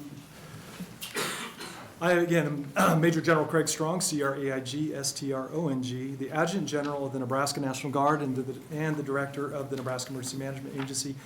I come before you today in opposition to LB 508, which is commonly referred to as a Defend the Guard legislation. Let me just start by saying that LB 508 is part of a larger effort to pass Defend the Guard legislation in a number of states, and I do believe it comes from a place well-meaning. And quite frankly, I read the title before I learned about it, and it sounded good to me, Defend the Guard. But when you unpack it, you realize all the landmines within this bill. And also, point of clarification on Virginia, it did not make it through the Senate. I asked General Ring, the Adjutant General from Virginia, I said, how'd this get through your house? And he said, well, I wasn't around. I never had a chance to testify. I was actually TDY. So I made sure I was in town when this hearing was going to occur.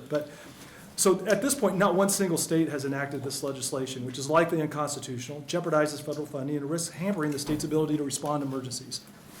To begin with, LB 508's primary impact would be to prohibit the Nebraska National Guard from being federalized and deployed into active combat overseas unless the United States Congress has declared war. This bill would require the governor to take action to override the federal deployment of the Nebraska National Guard members he determines have been placed into active combat without the requisite declaration of war being declared by Congress. It's important to acknowledge up front that LB 508's potentially immense consequences to national and state military readiness. This bill would purport to give the governor the authority to override the federal deployment of members of the Nebraska National Guard to armed conflict overseas when Congress has not declared war. As you know, from a historical perspective, Congress has not declared war since World War II. Nevertheless, members of the Nebraska National Guard have been deployed to armed conflict abroad on numerous occasions, including most recently in Iraq and Afghanistan during the global war on terror. The first major concern with LB 508 is its likely unconstitutionality. Nearly 35 years ago, the United States Supreme Court in Pepperidge versus Department of Defense rejected an attempt by the governor of Minnesota to override federal orders sending members of the Minnesota National Guard overseas for training. As the court noted, since 1933, every person enlisting in a state National Guard unit simultaneously enlists in the National Guard of the United States, where they are a reserve component, which is a reserve component of the Army and the Air Force. Under this dual oath system, when members of the Nebraska National Guard are federalized, they are part of the Army or Air Force and are subject to the command and control of the President. A Guardsman's state affiliation is suspended in favor of the entirely federal affiliation during this period of active duty in the Army or the Air Force. Thus, Guardsmen are no longer subject to the command and control of the governor until they are returned to the state. The Supreme Court upheld the constitutionality of this dual oath system of the modern National Guard in Pepperidge in determining that the Minnesota governor cannot override the deployment of members of the National Guard for training duty abroad. While Pepperidge involved training overseas rather than active combat as defined in LB 508, that distinction does not result in a different conclusion. As the Supreme Court stated, when National Guard members are federalized into the Army and Air Force, the Constitution's militia clause no longer is applicable. The governor would thus lack authority under the Constitution's supremacy clause to override the federal deployment of Nebraska National Guard members, whether that deployment involves training or active combat. Furthermore, Congress has wide latitude to authorize military force without formally declaring war, and has done so repeatedly in our nation's history, including in the days after 9/11 attacks and through various emergency statutes. When Congress consents to the use of military force, whether through a declaration of war or other means, the President is acting at the peak of his commander-in-chief powers under the Constitution. Faced with such broad federal authority, LB 508 would place the governor in the difficult position of attempting to override the deployment of Nebraska National Guard members into active combat on the grounds that the method by which Congress consented to the use of force was legally insufficient by Nebraska standards. Besides its clearly dubious constitutionality, LB 508 possesses significant threats to federal funding and equipment as well. The Nebraska National Guard receives over 90% of its funding from the federal government. In fiscal year 2025 alone, the Nebraska National Guard had a total federal appropriation of $340 million from the federal government. These funds pay for everything from the personnel costs of soldiers and airmen to sustainment of armories and other military facilities and day-to-day operations. Similarly, nearly all of our equipment is provided by the federal government. This equipment includes not just weapons and ammunitions, but also helicopters, vehicles, and other vital equipment used to fight wildfires, respond to natural disasters, and assist law enforcement. The federal government hasn't provided us our Chinook helicopters to fight fires in western Nebraska. They have provided those helicopters to fight in our nation's war, but have the dual use that can be deployed and used in firefighting capability. So in other words, we have these helicopters because of the federal mission. The vital federal funding and equipment is not provided unconditionally. Receipt of federal funding and equipment is contingent upon the state meeting federal requirements, and this dates back to 1903. General Strong, excuse me. In summation, You're rushing because of the red light. I'll go with questions. But please, no, I would Oh, like you to you want to- finish, so okay, I I don't can want you finish. to rush through your All right. closing. Thank you. One key requirement is combat readiness. The National Guard is the primary combat reserve of the Army and the Air Force. Under federal law, a state that fails to comply with these federal requirements for the National Guard may be barred from receiving federal assistance. A state that attempts to override the deployment of federalized National Guard forces seriously jeopardizes its federal support. In Nebraska's case, this would involve the loss of our federal funding and a reallocation of that equipment. Those Chinook helicopters would move to Wyoming. This, in turn, would have immense consequences to the state, including limiting our ability to effectively respond to emergencies and disasters. The economic impact of the state may be immeasurable. In close, LB 508 is likely unconstitutional, jeopardizes federal funding and equipment Nebraskans rely upon in support of our National Guard and to respond to emergencies within the state. It would upend our system of federalism by purporting to authorize the governor the authority to override the orders of the President of the United States. Defend the Guard legislation, as I said, is perhaps as well-meaning, comes from a noble place, but if implemented, would likely lead to defunding the Guard in Nebraska and cost soldiers and airmen their jobs. Thank you, Chairman Sanders and members of the Government, Military, and Veterans Affairs Committee for your time today, and I'm happy to answer your questions. Thank you, General Strong, for your testimony. We'll see from the committee if there are any questions. Senator Greco. Thank you, Chairwoman. Thank you, General, for being here, for your service. Just a question, curiosity. In your statement, or your testimony, you said that Congress has the ability to consent to these military force or declaration of war and other means.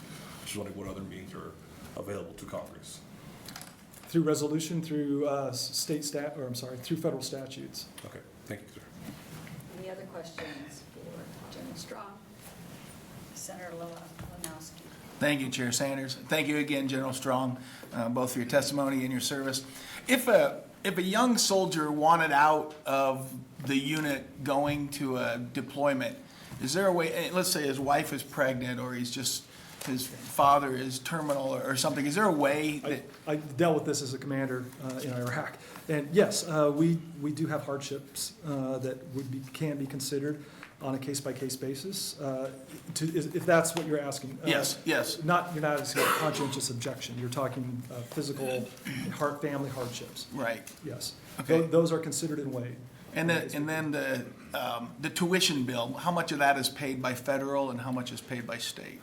On the Army side, we do receive some federal, 50% federal, but for our air side, it's state funded. And then the state augments all of the other half of the Army tuition. So we do provide 100% tuition assistance, with the bulk of that coming from the state, from appropriated funds. Okay, thank you. Any other questions from the committee? See none. Thank you for your testimony. Right, thank you. Are there any other opponents for LB 508?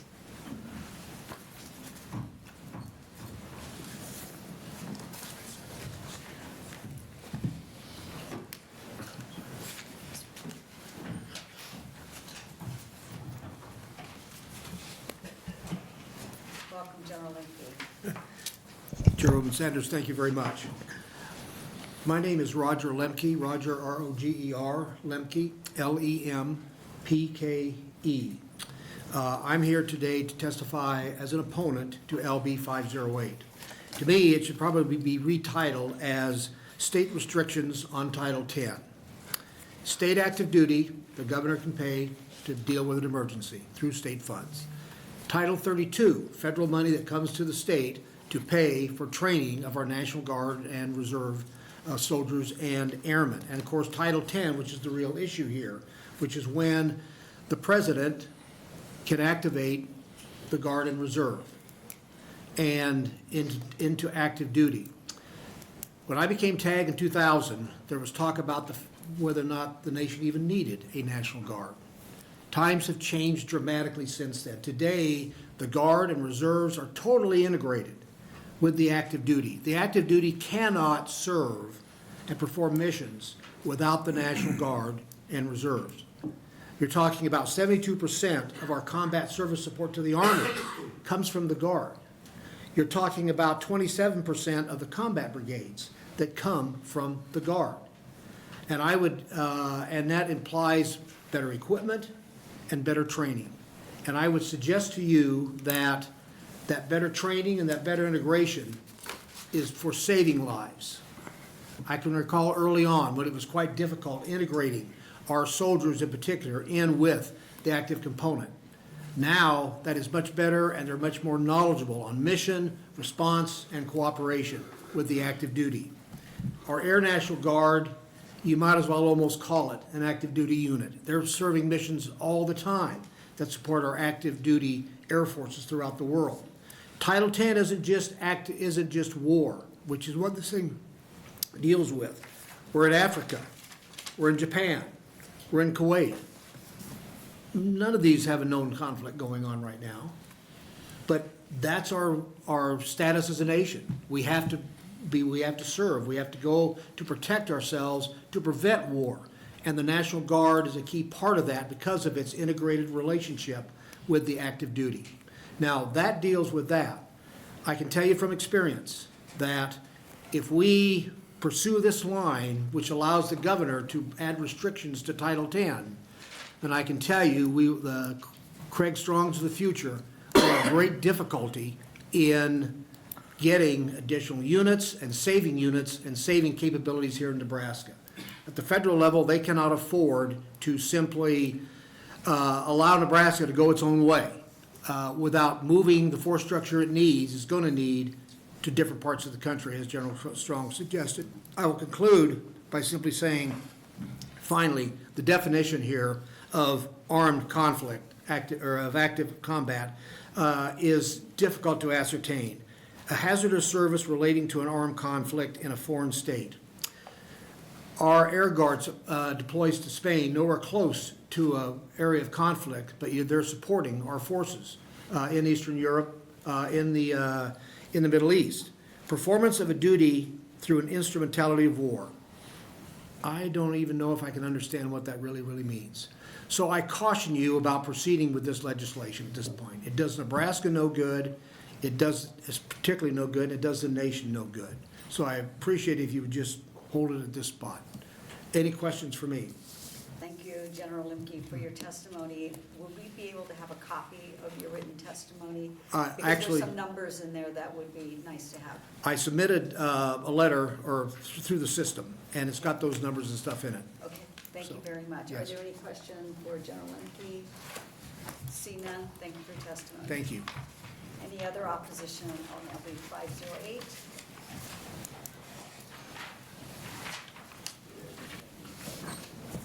Welcome.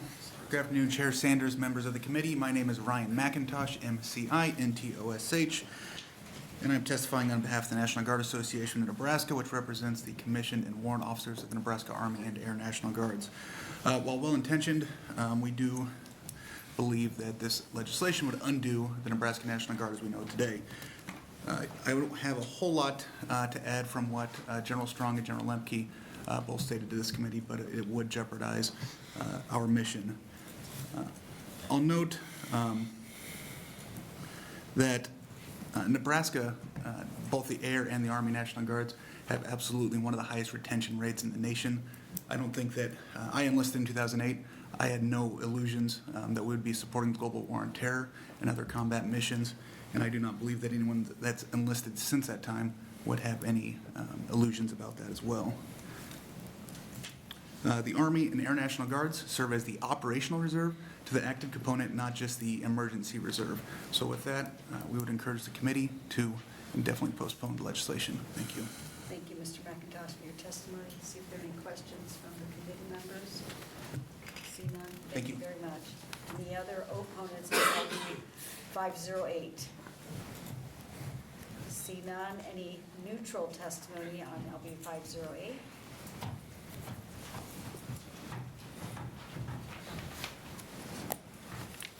Good afternoon and welcome. Good afternoon, Senators.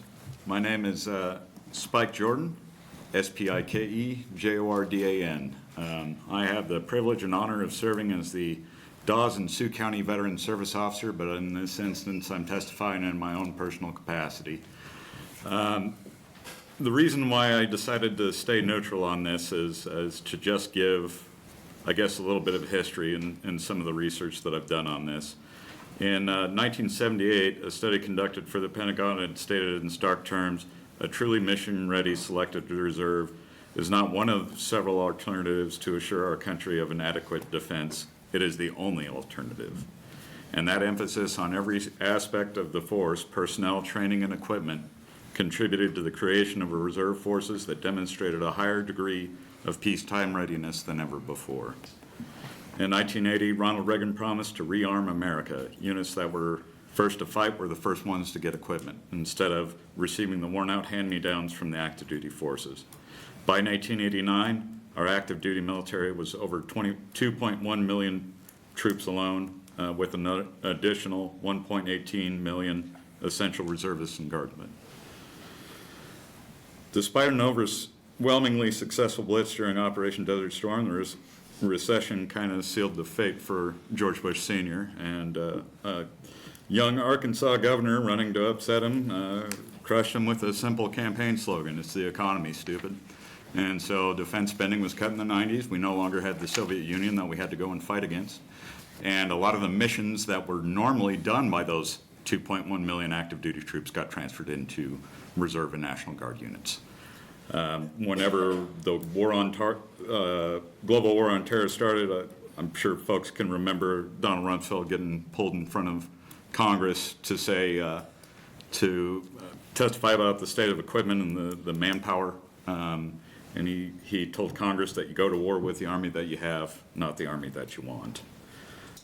Today, the combined numbers of the U.S. military are 1.3 million active duty troops with around 754,000 reservists and guardsmen, so about 1.4 million troops combined. It has rarely gone up above that during the whole global war on terror. To put it in perspective, about 12 million Americans were mobilized during World War II. By 1947, the peacetime armed forces had shrank down to 1.5 million. And the wars that are fought today, most of the logistics, the bullets, beans, and Band-Aids that are necessary to get there to support our fighters are done by the Reserve. And by the Reserve, I mean National Guard units, Air National Guard units. A lot of our cargo planes and everything else. You know, since we've gone to a voluntary force, we've seen a society kind of change. I got the red light here, so. Please finish your thought. You bet. We watched the ranks swell and contract over years, but since we saw an all-volunteer force, experiencing war has become voluntary itself. And the compassion for the warfighter has largely become a voluntary act as well. And so I have a difficulty thinking about whether this would be something that would be good for the nation, or if it would be a detriment. But I'd be happy to answer any questions you might have. Mr. Jordan, thank you for your testimony. Much appreciated. Thank you. Are there any questions from the committee? Seeing none. Thank you very much. Thank you. Are there any other neutral on LB 508?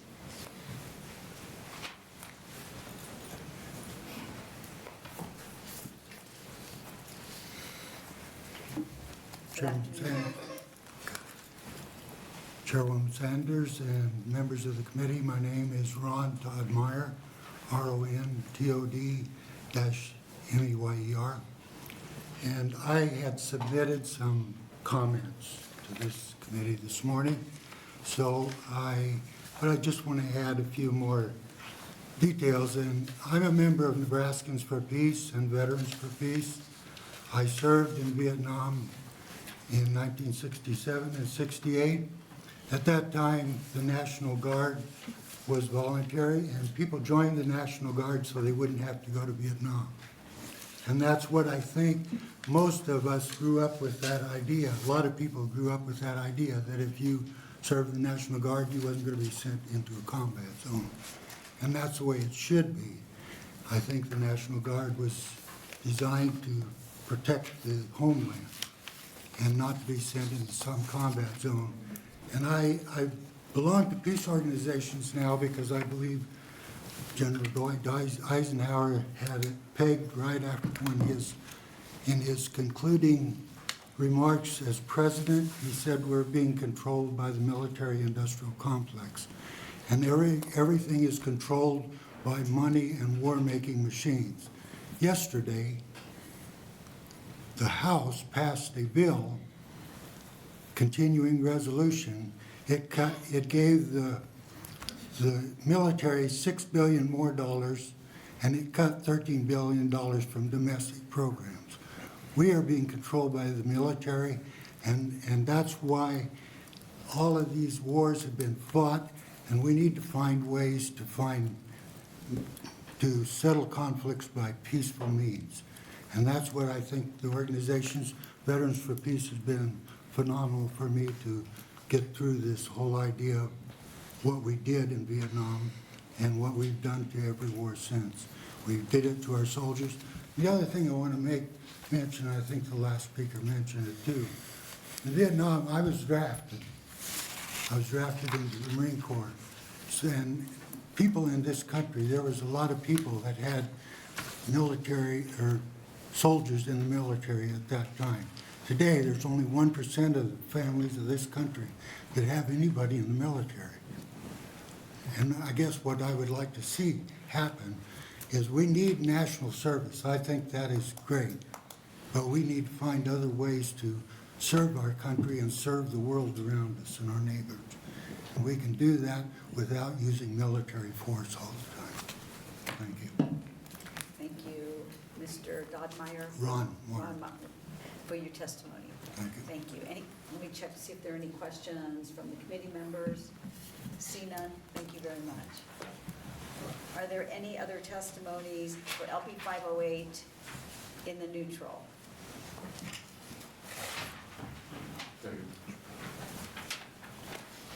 Welcome. Hello, Government, Military, and Veterans Affairs Committee. My name is Ryan Nickel, RyanNickell. I'm gonna want to support this, but also I'm gonna be in the neutral capacity here. I'm all for not fighting wars for the rich, but I also don't want the National Guard being deployed against striking workers within our own borders, like what happened under Grover Cleveland. Yeah, so thank you. Yeah, I was just reminded yesterday about that too, because yesterday there was a Starbucks in Chicago that went on strike. And what happened? The police showed up and arrested them. And I don't want that. Where are we going if we're arresting baristas on a ULP strike? So I don't want to see the National Guard doing that either, or else they're just fighting wars for the rich again. So thank you. Thank you, Mr. Nickel, for your testimony. Hold on, see if there are any questions for you from the committee. See none, thank you. Are there any other testimonies in the neutral for LB 508? See none. If Senator Hunt is still here for closing. Position comments for record today. Proponents 21, opponents 4, and 1 in the neutral. Thank you, Madam Chair, and thank you again to all the people who came to testify and share today, and to everybody who came to participate in our hearing today. I also want to thank members of the committee for your time and attention, and also for your service. Senator Lineski, Senator Anderson, Senator McCann, and Senator Werdekamp, for your brother who also served. My brother also serves, and while that's not something I've done, obviously I'm very close to him, and he and I are very different. If you got a problem with me, you might really like my brother, but but he and I are very close, and we learn a lot from each other, and yeah, I'm very grateful to everybody for your service. That's all. One thing I thought was interesting, two proponents of this bill are Director of National Intelligence Tulsi Gabbard and U.S. Secretary of Defense Pete Hegseth. They are both proponents of this bill. And also this bill passed out of committee in 2 of our sister states, in South Dakota and in Wyoming this year. So those are states that will be taking this up with their legislatures in this session as well. That happened in January. One thing I'll note about funding, with the amendment that I passed out, the amendment does remove some of the opposition. I have no doubt that some of the opponents will still be in opposition even with the amendment, but it does address some of the concerns that we heard today. One thing I'll note is that Congress sets the military budget and that president and military leaders can't slash National Guard funding. And Nebraska's congressional delegation, I think, would be very hard pressed to authorize any kind of funding cut for the National Guard in Nebraska. Title X is for national defense generally, and the bill doesn't cover Title X deployments for training, humanitarian aid, national disasters, or other non-combat operations. As such, it specifically addresses the deployment of National Guard members to active combat zones, ensuring that such deployments are only authorized with an official declaration of war. No section of Title X permits the president to federalize the National Guard from the state of Nebraska or any other state for peacekeeping or contingency operations. Both imply that combat is imminent, which directly contradicts the purpose of the National Guard under constitutional war powers. The militia was never intended to serve as a standing international security force, and its federalization must adhere strictly to congressionally declared wars and constitutional mandates, and that's the intention of this bill. Happy to answer any questions. Thank you. Thank you. See if there are any questions from the committee. See none? Thanks, everyone. Thank you very much, and thank you for introducing LB 508. This closes the hearing on LB 508. We'll move into our next hearing on LB 693, Senator McEwen.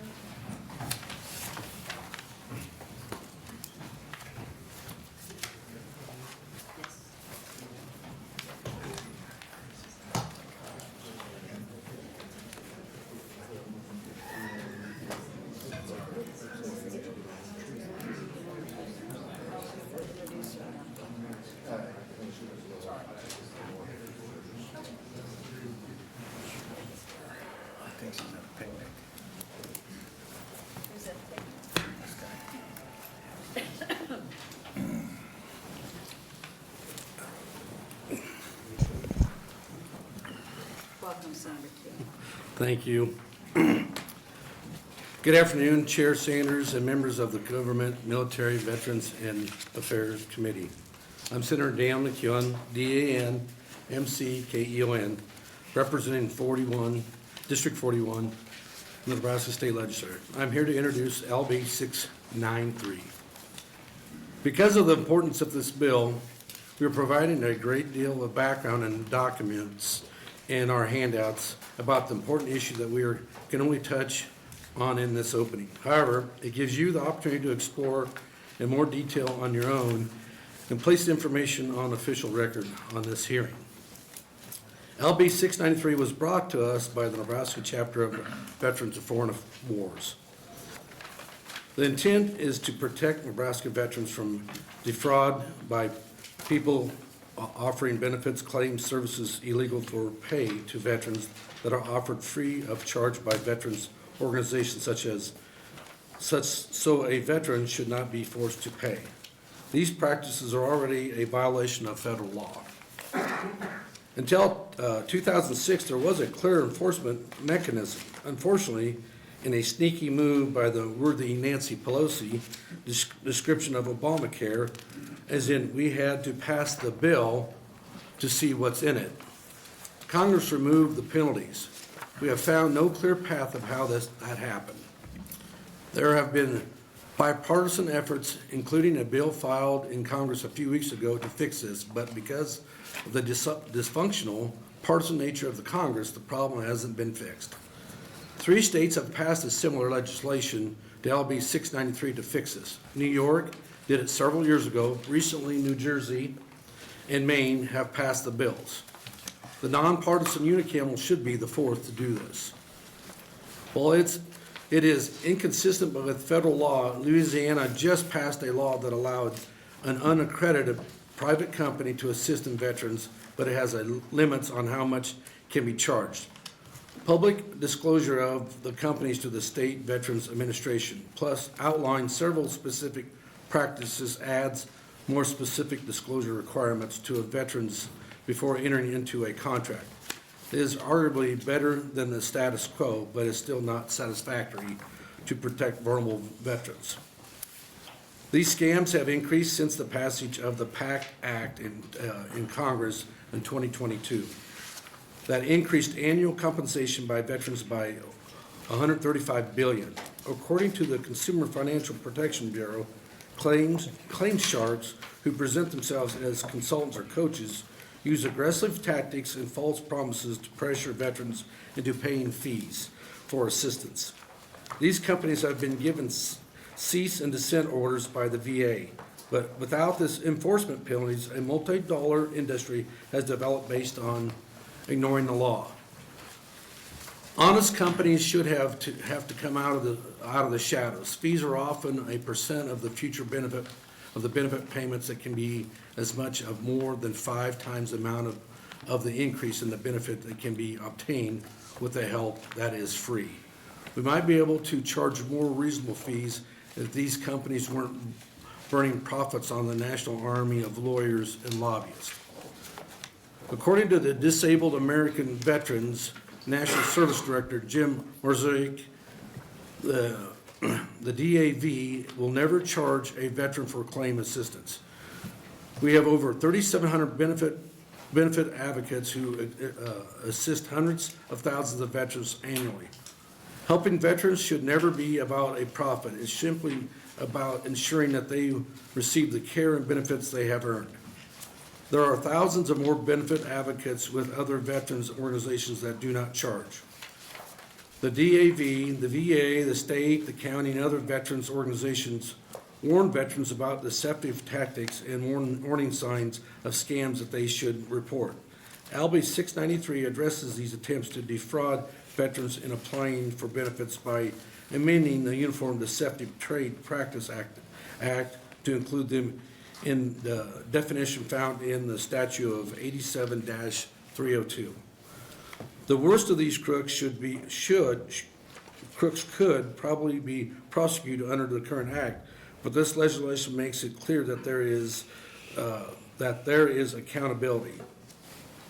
Is being a test in North Carolina where veterans have brought a class action suit in a federal suit. There are some of the specific practices that veteran organizations are warned against. Any person or organization that charges a fee or a percent of benefits to help with an initial claim is a violation of federal laws and regulations.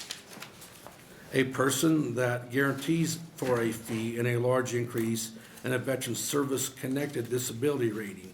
Only the VA can make disability rating determination. A veteran must provide a payment in exchange for a health care provider promise of a diagnostic or an exaggeration of a medical condition. Scammers use this deceptive practice to lure veterans. Demands that veterans sign contracts with membership fees, provide banking information, and share account passwords. Claim sharps typically have veterans file their own claim and then come to collect that after the VA makes a rating. These companies work with no transparency in the shadows caused because they break the law. Veterans must sign their own paperwork so that if something goes wrong and it is a fraudulent claim, the veteran would take the blame. They use the excessive harassing advertising tactics. One visit to one website will fill your social media with ads from the company and many others with exaggerating claims of what they will provide. Our veterans who have sacrificed so much for our nation deserve better than this. We owe them a duty to protect them from being defrauded. I ask this committee to do the right by the veterans and advance LB 693 to the general file. We do have a small amendment 392 that we introduced that fixes an unintentional error that excluded the state of Nebraska Veteran Service agents from being exempt. I ask for your support for the AM 392. Any questions? Thank you, Senator Flynn, for your testimony on LB 693. See if the committee has any questions.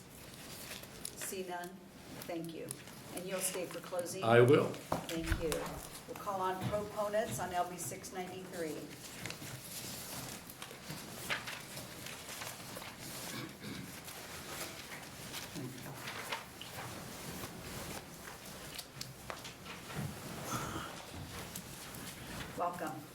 Thank you, Madam Chairwoman and members of the committee.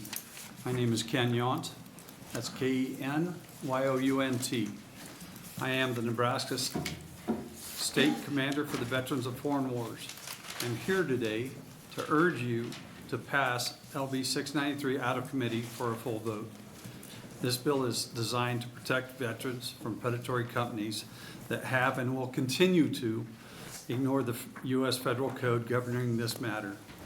The VFW is concerned that bad actors are preying on veterans by skimming their earned veterans benefits. Claim sharks often charge veterans the equivalent of 5 to 10 months of their future disability payments. This is money that many veterans may not have, potentially putting them in debt simply for trying to access their earned benefits. This is both unethical and illegal. Many of these companies unlawfully use veterans' login credentials for VA websites and call centers. Some charge tens of thousands of dollars from future benefits for their services. If a veteran receives a disability percentage increase years later, these companies often return seeking more money, whether they performed additional work or not. Furthermore, they routinely obtain medical opinions from affiliated medical providers, which raises significant ethical concerns. Anyone who assists veterans with the preparation, presentation, or prosecution of a VA claim should adhere to established fee caps or face penalties. We therefore support common sense legislation that requires everyone who charges veterans for claims assistance do so under the VA accreditation and to follow the legal precedents established for accredited agents and attorneys. These companies will argue that they are simply offering veterans another option and that veterans deserve the right to choose. We are saying, do it the right way. Become accredited, follow the cap fees, and we'll have no issues. But many of these companies refuse to do so because they do not want to follow the fee caps, as it doesn't align with their business model. I am currently aware of 9 states that have passed anti-claim shark laws prohibiting the charging of veterans for initial claims assistance. Washington, Iowa, Michigan, New York, Illinois, Nevada, New Jersey, Maine, and Massachusetts. Contrary to what the claim sharks may say, Louisiana has passed legislation that allowed them to take up to $12,500 from a veteran or their family.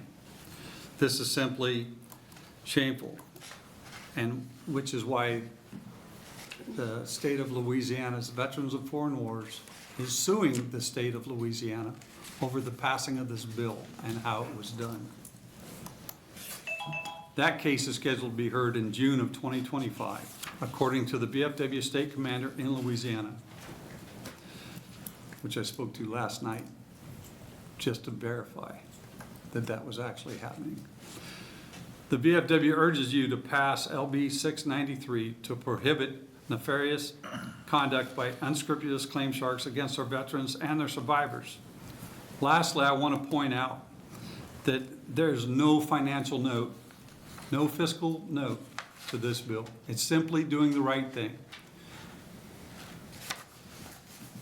Thank you again for this opportunity to testify today. I'm happy to answer any questions that you may have. Thank you, Commander Jan, for your testimony. We do have questions from the committee. Senator Lanowski. Thank you, Chair Sanders. Thanks there, Mr. Yount, for bringing this. Do you know of cases in Nebraska that this has happened? No. Okay. And you mentioned that they'll continue to ignore the U.S. federal code. So if they ignore that code, what's to keep them from contacting our veterans and doing this? I mean, will this bring about some sort of guardrail? This will allow our AG to actively prosecute those that deceive and process these claims in the state of Nebraska. You're absolutely correct. As Senator McEwen pointed out, there used to be teeth in the federal bill. That was taken out. So are we currently fighting that? Yes, sir. In fact, I just got back from DC on Thursday of last week, where our Commander-in-Chief addressed this very issue with Congress and trying to fight. This was one of our priority bills, not only in the state, but at national for the veterans of foreign wars. So it'll give our Attorney General a leg to stand on, a greater leg to stand on, I should say, so that if these companies do practice this in the state of Nebraska, then we have a avenue to go after them.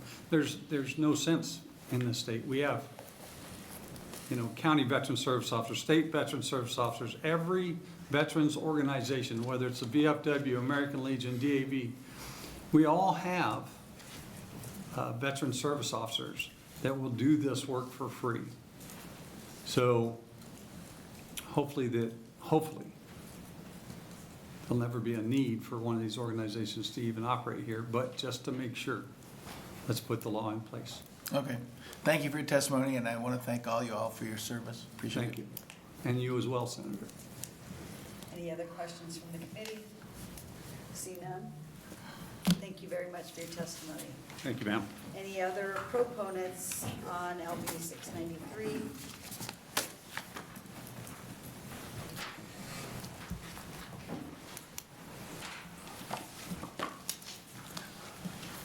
Good afternoon and welcome. Hi, how are you?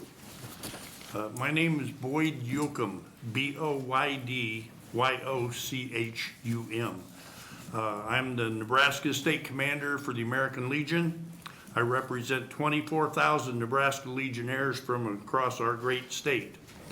We support all of LB 693. We especially support anything that has to do with veterans benefits.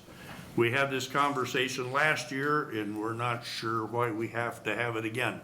But it looks like a different group on the committee, so we trust you guys.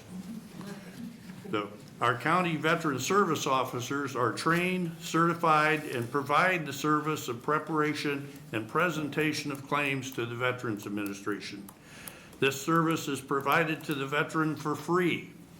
All earned compensation from VA goes to the veteran. That brings millions of dollars into our state every year. County veteran service officers are paid by the county where they work. It does not create expense for the state of Nebraska. We advise our veterans through the American Legion not to do business with predator lawyers who will receive a percentage of the veteran benefits. These services are free from our VSOs. We hope you understand the importance of passing LB 693, not just for veterans, but for all Nebraskans. And just please listen to what everybody has to say about this. Thank you for your time. Thank you, Commander Yoakum, for your testimony. Checking with the committee to see if there are any questions. See none, thank you. Thank you. Any other proponents?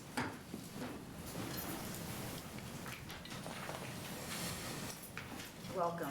Good afternoon, Chairman Sanders and Government Military Veterans Affairs Committee. I am Greg Holloway, G-R-E-G-H-O-L-L-O-W-A-Y.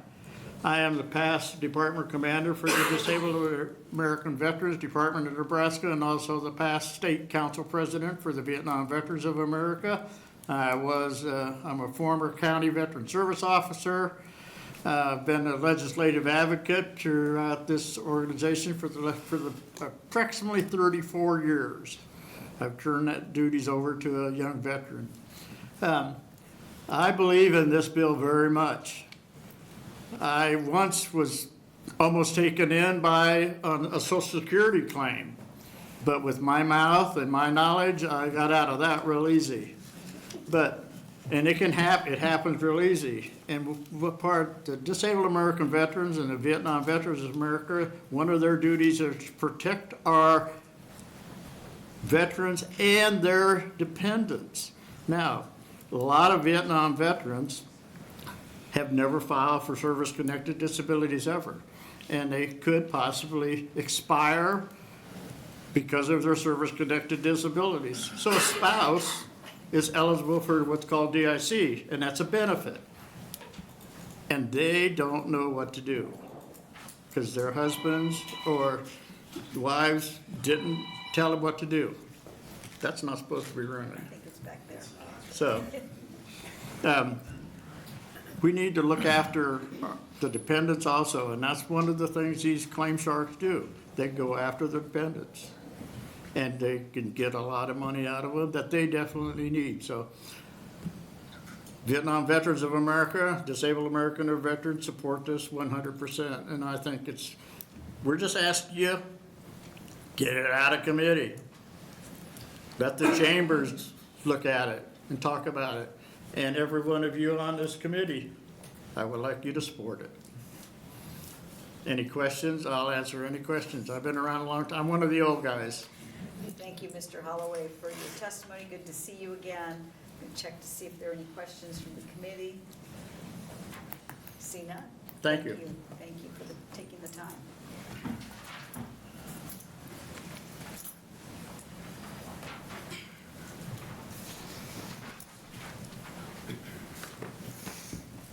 Good afternoon. Good afternoon.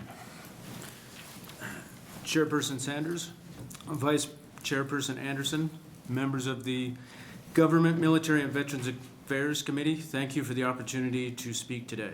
My name is Michael Sheets, MICHAELSHEETS. I am here to testify on behalf of the members of the Military Order of the Purple Heart and the members of the Great Plains Chapter of Paralyzed Veterans of America. As a proponent of LB 693. I am the Department Commander of the Military Order of the Purple Heart. I have been a VA accredited service officer since 2010 with 2 different organizations.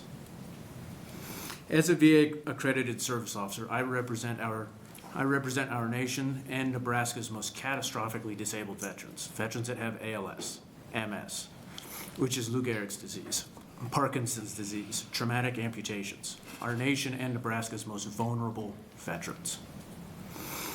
The services we provide are at no charge to veterans or family.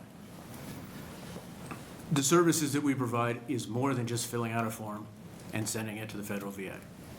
We advocate for their health care, for their monetary benefits, for their education benefits, for their burial benefits, for their surviving spouse benefits, and for any dependent benefits such as college education for their children. All of that is free. Doesn't cost them anything. As a longtime advocate for veterans and a leader of veteran community in Nebraska, I know, like all the veterans present at this hearing know, when we raised our hand and swore an oath to protect this country from all enemies, both foreign and domestic, we did so knowing that we would be protected by lawmakers, ensuring that we are not preyed upon by for-profit companies. That's what we're talking about, preyed upon. In conclusion, I ask you to protect Nebraska's veterans by supporting LB 693 and voting it out of committee as soon as possible. A vote against LB 693 will hurt veterans. It will. You've heard it. The veterans of Nebraska deserve your protection and unwavering support, just as we have protected you. Thank you for the opportunity to speak here today.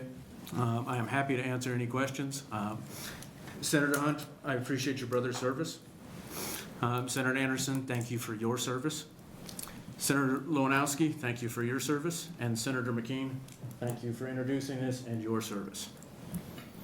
Thank you, Mr. Sheets, for your testimony. Check to see with the committee. Are there any questions? Senator Anderson. Thank you, Chairwoman. Mr. Sheets, I'll be brief. Do you know of people that have been harmed in the military that have been taken advantage of in the past? Yes, Senator. In the state of Nebraska, we worked with a veteran who was service-connected for his wounds he received in combat. When he passed away, his wife was entitled to survivor's benefits. It's called dependency indemnity compensation. We assisted her in preparing the federal form. It's a 20-page form. 10 pages of that are instructions. The other 10 pages are the actual application. We put that together at no charge for her. She got the benefits. Her condition got worse. It was time for her to get an increase in benefits. One of these companies reached out to her and charged her. She told us they were going to charge her $9,000 to fill out 10 more pages for a benefit that she was already entitled to and already getting. So yes, this is happening. Thank you. Any other questions for Mr. Sheets? See none, thank you for your testimony, thank you for your service, and thanks for what you're doing for the veterans. Thank you.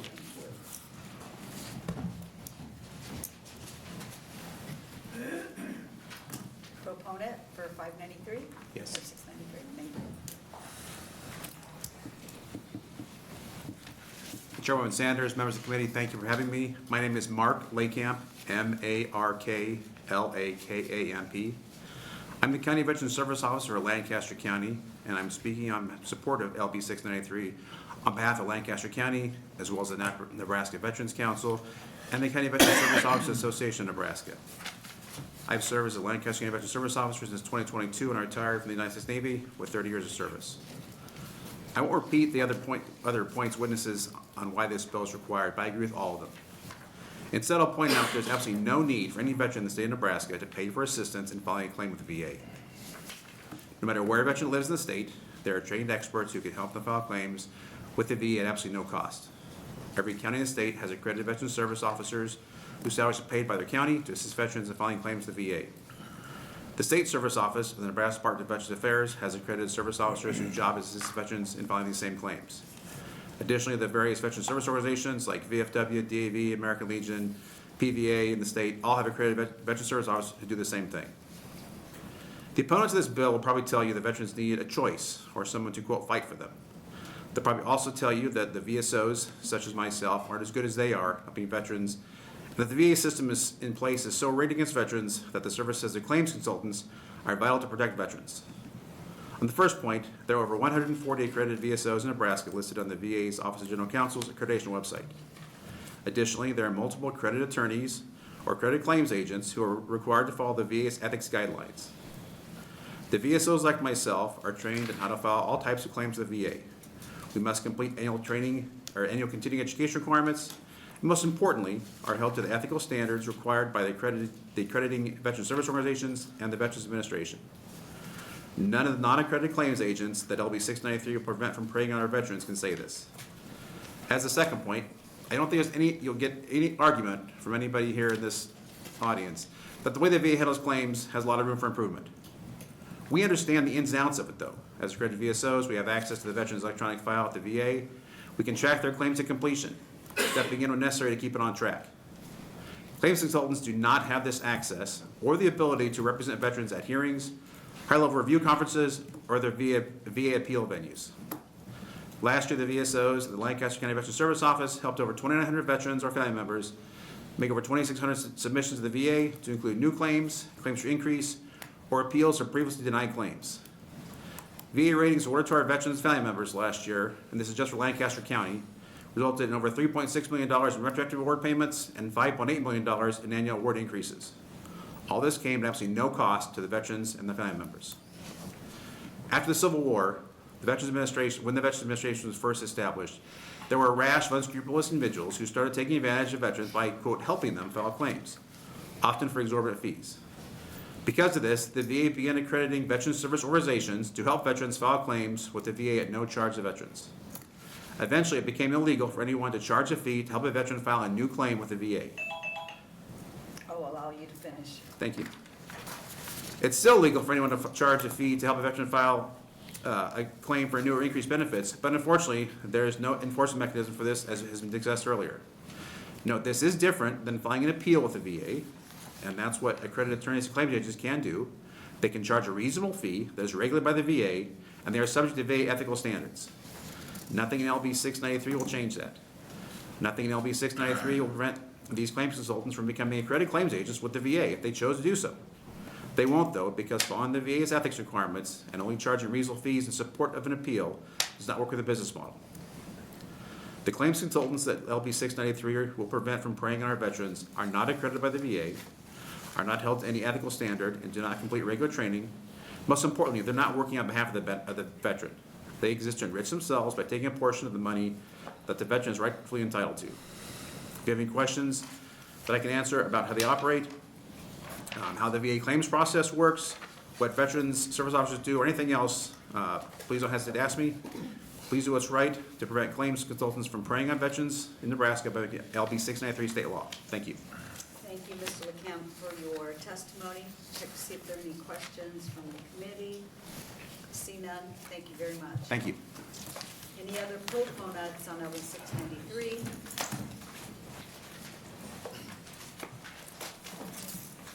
Welcome back. Good afternoon, Chairwoman Sanders, Vice Chair Anderson, and Senators of the committee. Again, my name is Spike Jordan, S-P-I-K-E-J-O-R-D-A-N. I'm a sixth-generation Nebraska rancher, a Marine veteran of the war in Afghanistan, and today I have the honor of serving as the County Veteran Service Officer for Dawes and Sioux counties. I left at 3 o'clock this morning so I could be here on time. And I'll probably have to head back west as soon as the hearing is over. I wanted to take a moment and thank Senators Anderson, Lonowski, and Senator McKeon for their service, as well as the rest of the men and women behind me.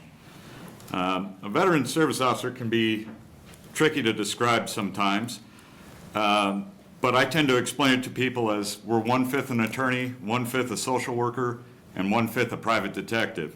I can't remember what the other 2/5 are, but they're probably full of whiskey. The bulk of our responsibilities are helping veterans navigate the Byzantine bureaucracy of the U.S. Department of Veterans Affairs. Congress has codified a whole system of laws that helps the VA determine what qualifies as a compensable disability. Some of those regulations are common sense, and some border on Kafkaesque levels of absurdity.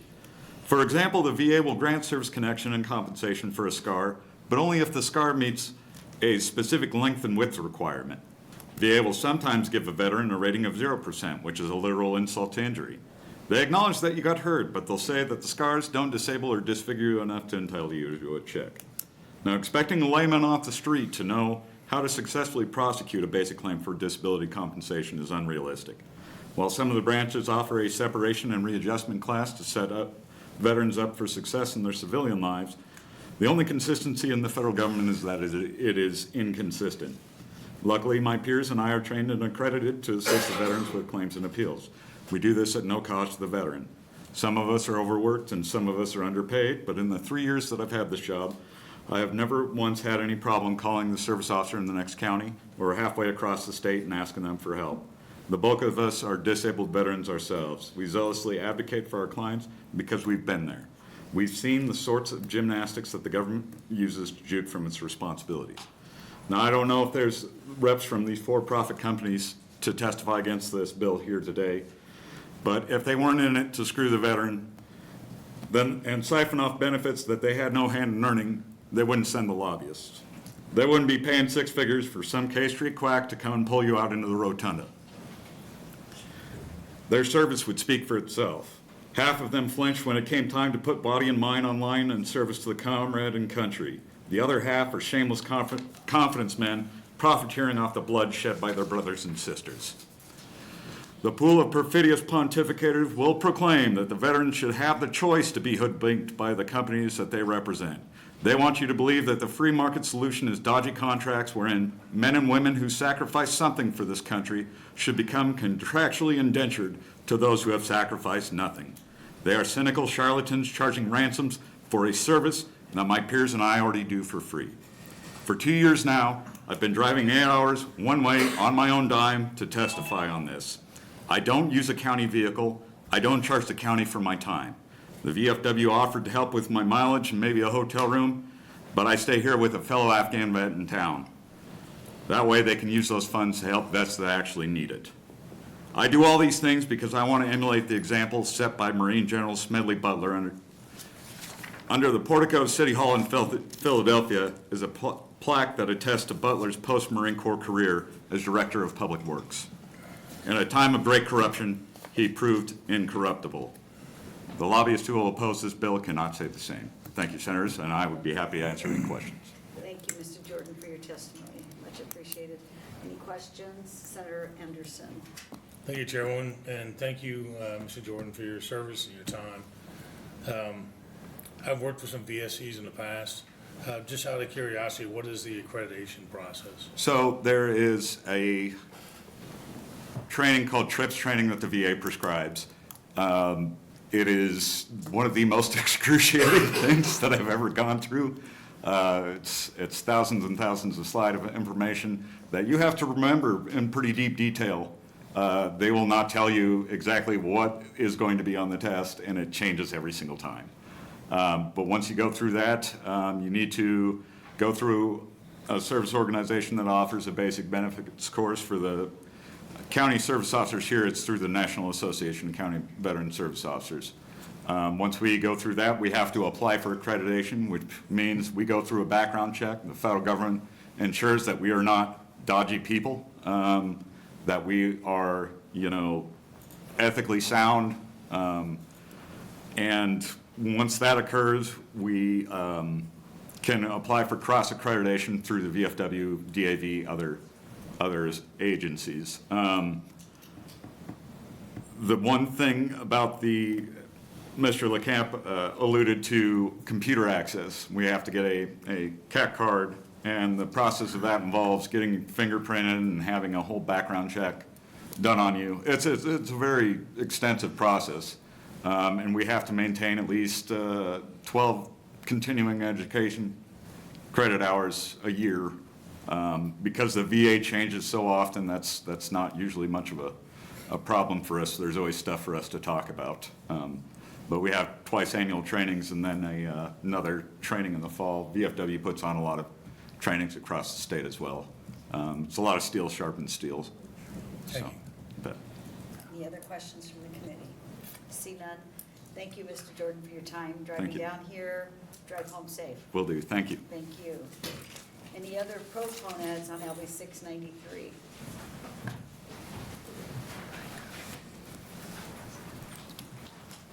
Welcome back. Thank you. Good afternoon, Chairwoman Sanders, members of the committee. For the record, my name is Beth, B-E-T-H, Bazin, B-A-Z-Y-N, Farrell, F-E-R-R-E-L-L. I'm with the Nebraska Association of County Officials. I'm appearing in support of LB 693. NACO supports our veterans and the service that they provided to our country. We support our veteran service officers, and you can see their level of dedication and passion about providing services to our veterans. What they've said today is very powerful, and I think it reflects on the need for this bill. I'm not sure what I can add to what they've said, so I would be happy to answer questions. Thank you, Ms. Farrell, for your testimony. It is the greatest brotherhood alive, isn't it? Just awesome. Let me check to see if there are any questions from this committee. See none. Thank you for your testimony. Any other proponents on LB 693? There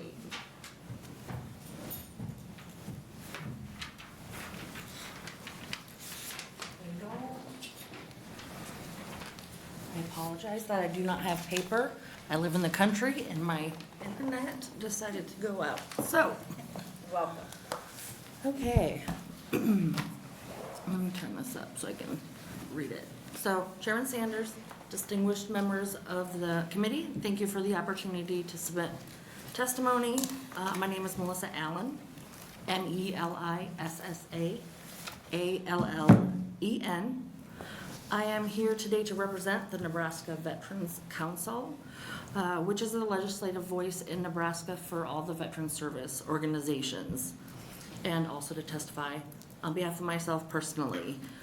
And so I agree with all the testimony that you've heard so far, and those that I've testified in front of before know that I always kind of go off the cuff testimony. So what I did is I went through the opponent testimony from LB 1067, I believe, from last year. Same bill, didn't make it out of committee.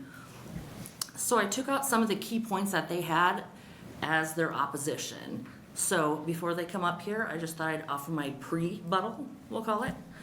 So one of the biggest things that they put out is that veterans should have a choice. I completely agree, but what I believe, it's just the lack of promotion of our services. You know, that there are VSOs out there. How many different veteran service organizations are out there? We're all nonprofit. We do not have the money to throw at giant marketing firms and to be all over every form of social media there is. We don't have that. But going forward, all the service organizations know that I am the huge proponent for technology.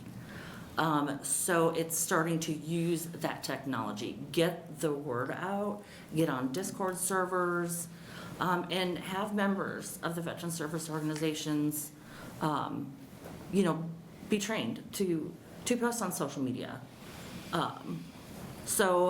Another one that they use is many VSOs that are not accredited are helping veterans like charities.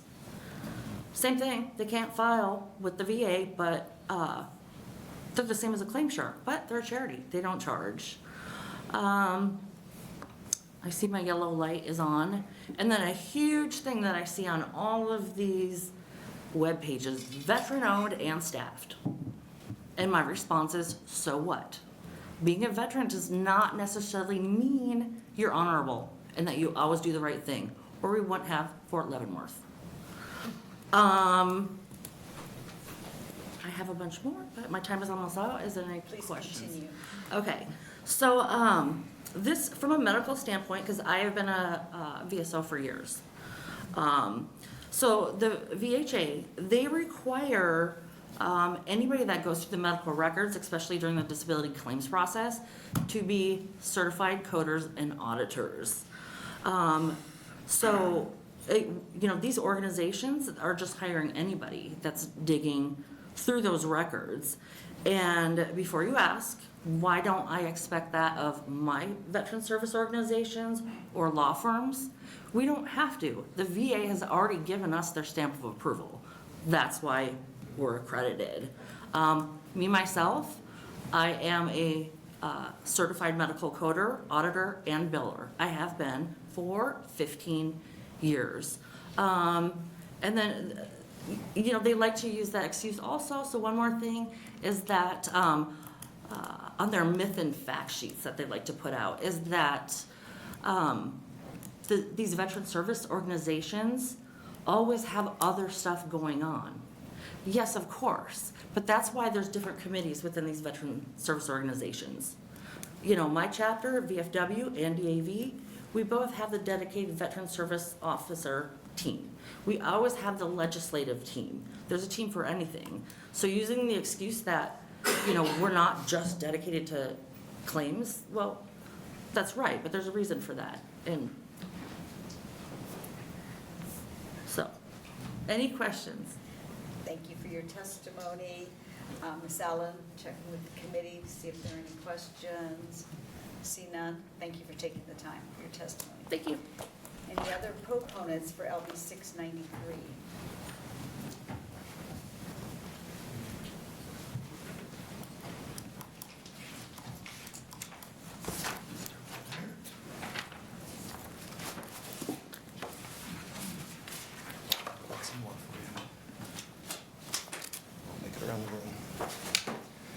Good afternoon, welcome. Good afternoon, Madam Chairwoman and members of the Government, Military, and Veterans Affairs Committee.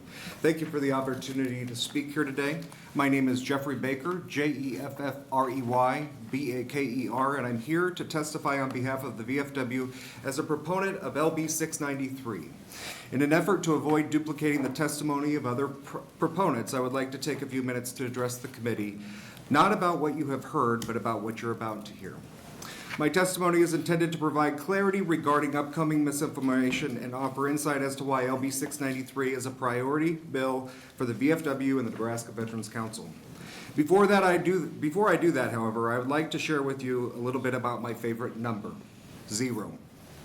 This number represents the amount of money that the VFW, American Legion, DAV, PVA, the Marine Corps League, AMVETS, and the 75 county veteran service officers charge veterans and their families to assist them.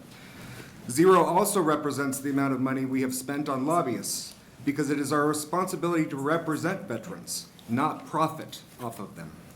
0 used to be the amount of times the Nebraska Veterans Council faced opposition once it had taken a position on a legislative proposal prior to the emergence of claim sharks, who have now hired lobbyists in an effort to deceive you and peddle an alternative that protects them, not Nebraskans.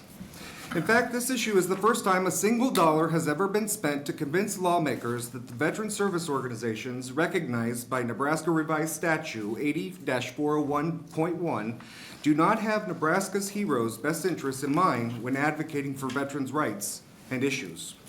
These exploitation-focused companies, along with the president of their newly created trade association, have flown in from North Carolina, Las Vegas, and Washington, D.C. to try to convince you that they are representing a veteran's right to choose. This statement isn't just untruthful, it's insulting to Nebraskans and to you who represent them. They have executed contracts totaling more than $85,000 this year and $15,000 last year to retain the services of lobbyists to protect their corporate profits. That's more than Union Pacific at $42,000, United Healthcare at $60,000, Facebook at $78,000, and Kiewit Corporation at $96,000. They will explain to you that services they provide are legal, even though they have received cease and desist letters from the VA General Counsel, and may even deny receiving them, as they did to Congress in 2022. They will try to impress you with their previous titles while working at the VA, but will conveniently forget to mention that they have been suspect of VA Inspection General reports. They will offer an alternative or a compromise that will allow them to continue operating outside of federal law and suggest that the 9 states that have passed Claim Sharks laws are immaterial.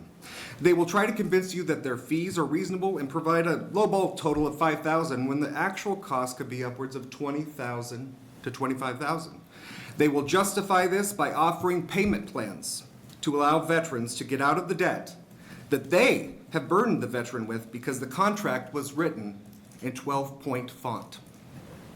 Nebraska Veteran Service Organizations, those you entrust with serving your local communities, have a simple ask of this committee: to support LB 639 and vote it on to general file.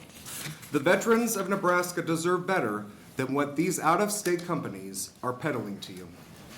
Thank you for the opportunity to speak today, and I'm happy to answer any questions you may have.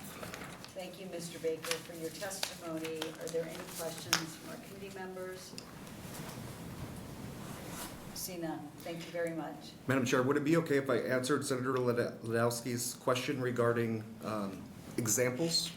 Yes, please do. Okay. I have 3 examples to give you. First one is Phil. Phil is a service member out of the central part of the state. Phil was service-connected for a condition called sleep apnea. He was diagnosed within 6 months of service. And because of that, he was awarded 50% because he was using a CPAP. Phil had to pay $1,000 times 5, $5,000 for a condition that was automatic because he had a CPAP. And then you have Cynthia. Cynthia is from Omaha. Cynthia was deployed to Iraq and Afghanistan, and she is part of the PACT Act. She has cancer. Because she has cancer, that condition automatically 100% service connected. Almost $3,500 a month times 5. Not only did they charge her or invoice her for that bill, they sent her to collections. That was something that could be done in less than an hour. Provide the medical records, provide a copy of the appointment of the organization, provide a copy of the 526, which is the application. Very simple, 1 hour. And they thought that was worth $20,000. And it was even worth sending her to collections. And the last one is Robert. Robert is out of western Nebraska, out of Scotts Bluff, and Robert had a unique situation. Robert wanted to file a claim for a condition that he felt was service-connected, although he was already 100%. So this company goes out and files for a condition that he didn't necessarily have related to service. It wasn't secondary to his condition, but what they did is they opened up his VA claim. And in VA world, anything they award you can also be reduced. Well, he wasn't told that, and he went to his exam. He was receiving 70% service connection at the time. He went down to 10. He didn't get a bill because he had a loss of income, a significant, drastic loss. And that's just benefits. That doesn't include the examples of when they're charging $1,000 to go and file a claim for pension benefits, which is for low-income veterans or their spouses. They're charging them $1,000 To do an application that takes about 30 minutes, there's a little bit of process to get the nursing home or the assisted living to provide that. And they charge them $1,000. That's almost as good as a lobbyist, but that's just my opinion. Those are the examples I brought with me today. Mr. Baker, thank you for those examples. Are you able to help those people get out of that supposed contract, I guess? We've worked a couple of times to referring them to the Attorney General's office under the current Deceptive Trade Practices Act. We've referred them to our congressional delegation, which has all supported the GMVA Act, which is the federal legislation side. They've all co-sponsored those bills. But unfortunately, especially the one that was sent to collections, once it's there and once it goes on your credit bureau, it's very difficult to come back from that. And so they're still working with that at this time. So, Thank you. thank you. Are there any other questions? See none, thank you, Mr. Baker, for your testimony. Madam Chairman, thank you. Any other proponents on LB 693? Any opponents on LB 693?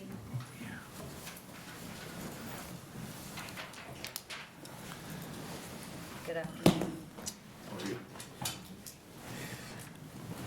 Well, Chairwoman, members of the committee, my name is Ray Colas, R-A-Y-C-O-L-A-S, here today to speak against LB 693 as currently written. Now, Veteran Benefits Guide is the company that I'm here representing. We're a private organization which provides veterans with a legal, federally compliant service outside of the VA to assist veterans to secure the benefits that they have earned. Now, we are strongly in support of Senator McKinnon's bill. However, there are unintended consequences with the way that it's currently written, which would prohibit the services of some of the good actors in this space. Now, I do have a concern with some of the information that you're provided with today. That was very consistent, and that we are in violation of federal law. I want to provide some clarity behind that. Now, I think we are all here wanting to support veterans. We do not want sharks in this space. But it's very dangerous to provide you with my opinion as to what federal law is, and it's very dangerous for them to provide you with their opinion as it applies to federal law. So I do have a copy of federal law, and I would like to recite it as it's written. The section that they're referring to in federal law is 14.629, Requirements for Accreditation of Service Organization Representatives, Agents, and Attorneys. No individual may assist claimants in the preparation, presentation, and persecution of claims for VA benefits as an agent or attorney unless he or she has first been accredited by the VA for such purposes.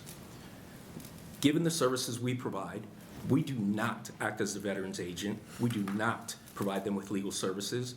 We are not their attorneys, and we do not represent them before the VA. So if we were to provide the vets with such services, then yes, we would be in violation of federal law. It was also made reference to that we are afraid of some of the fee caps that are proposed within federal law. I will cite that as well. Payment for fees for representation by agents and attorneys in a proceeding before agencies of original jurisdiction and before the Board of Veteran Appeals. We do not provide those services. We are not operating in violation of federal law. Yes, there may be some companies that are, but we are not. Again, we are here because we want to separate the good from the bad.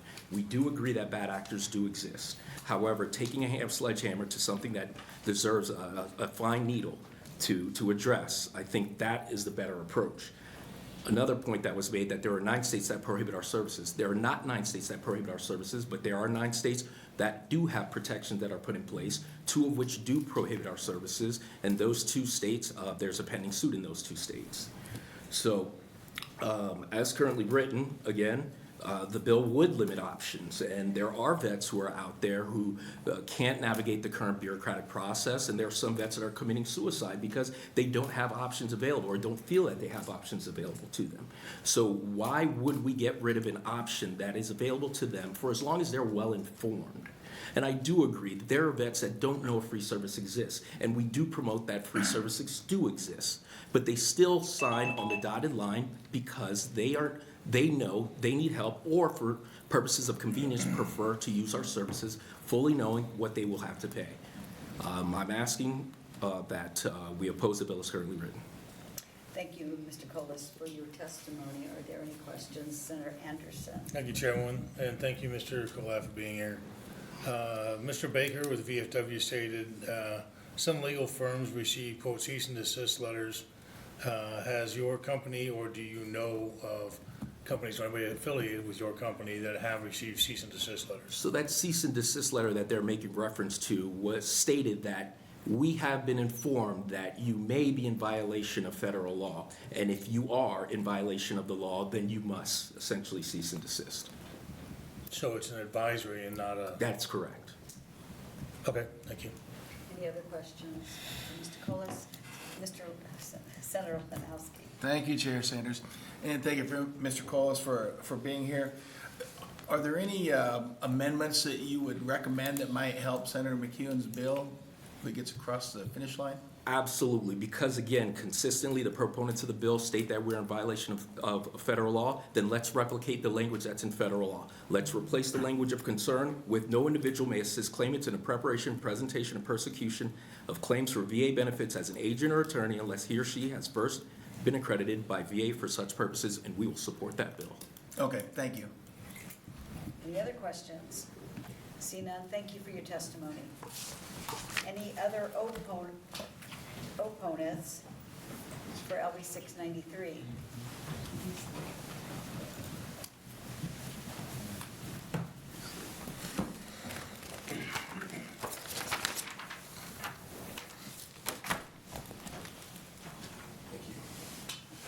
Welcome. Thank you, Madam Chair.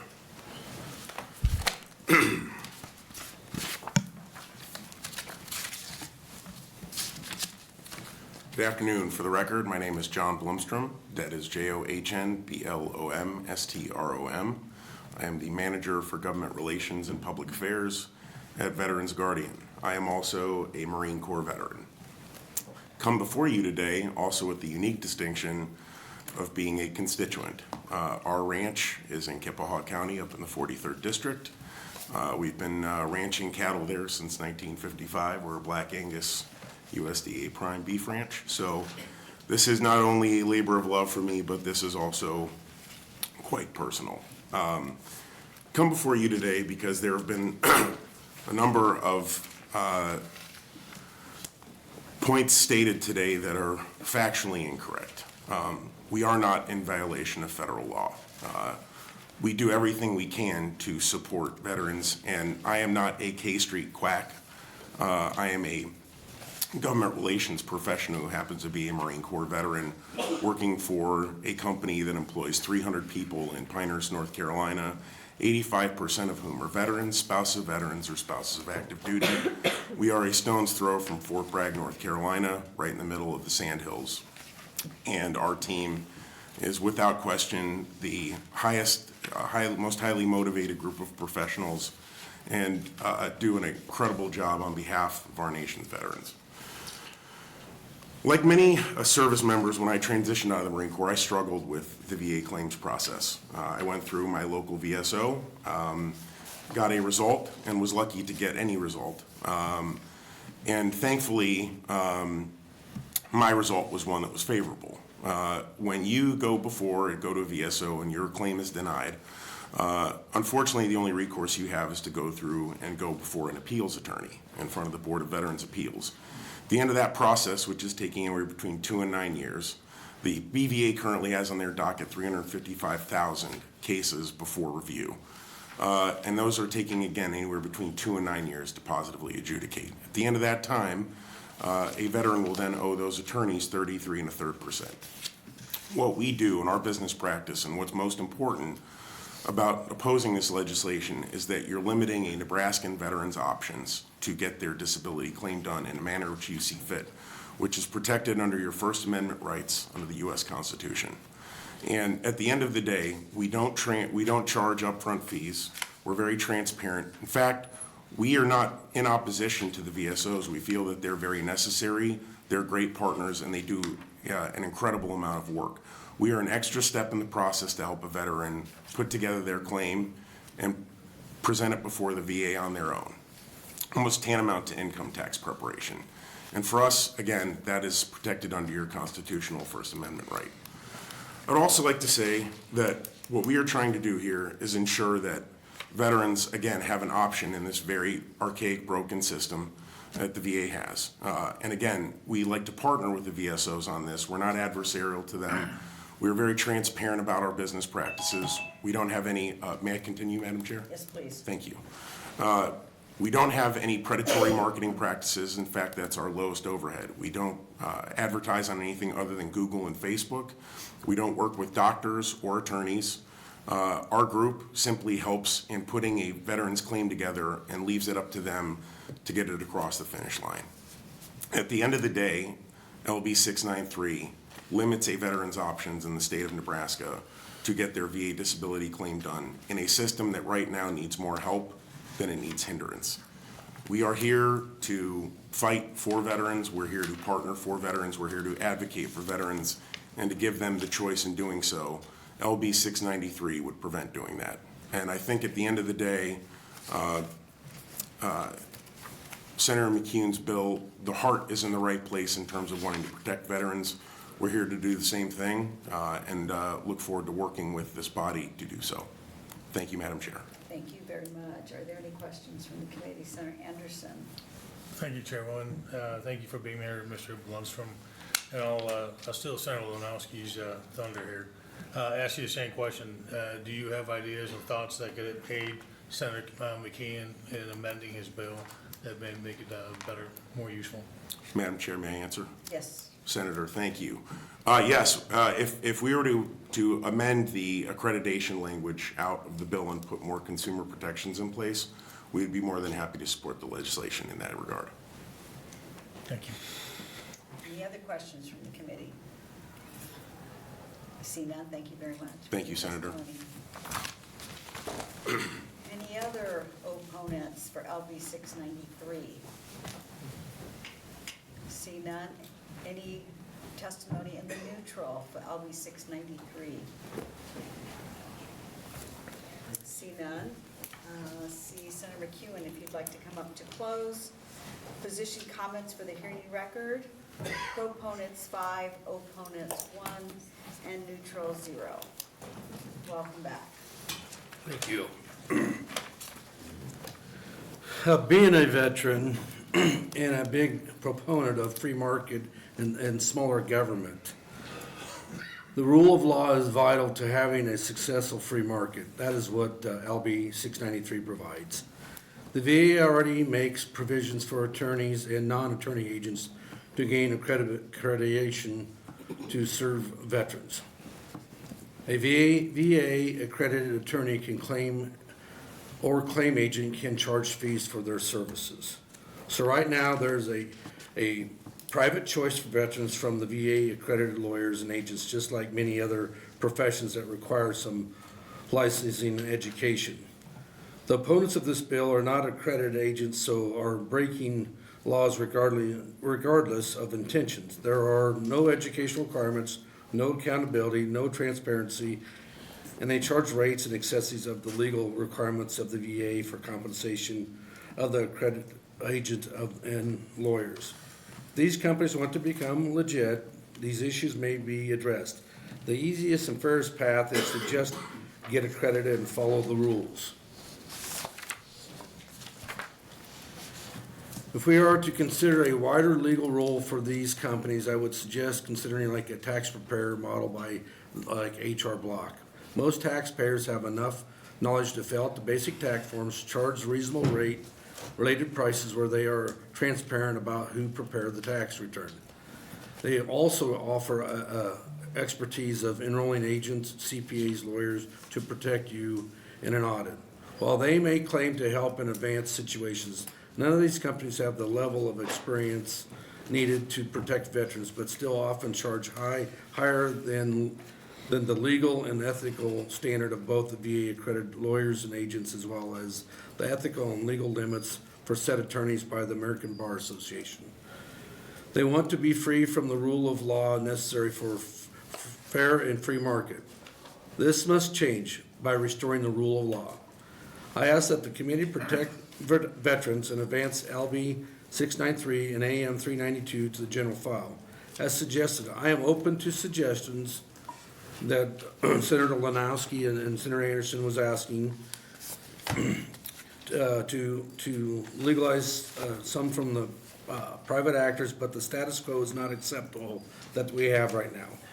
Protecting our veterans must be our top priority that shouldn't be delayed. Our heroes deserve better than to continue to be taken advantage by the scammers. Thank you very much, Senator McEwen, for introducing LB 693. See if there are any questions from any of the committee members. See none. Thank you very much. Thank you. Thank you for the work for veterans. Thank you. This closes now the hearing on LB 693. This also closes the hearing from the Government and Military and Veterans Affairs for today. Thank you.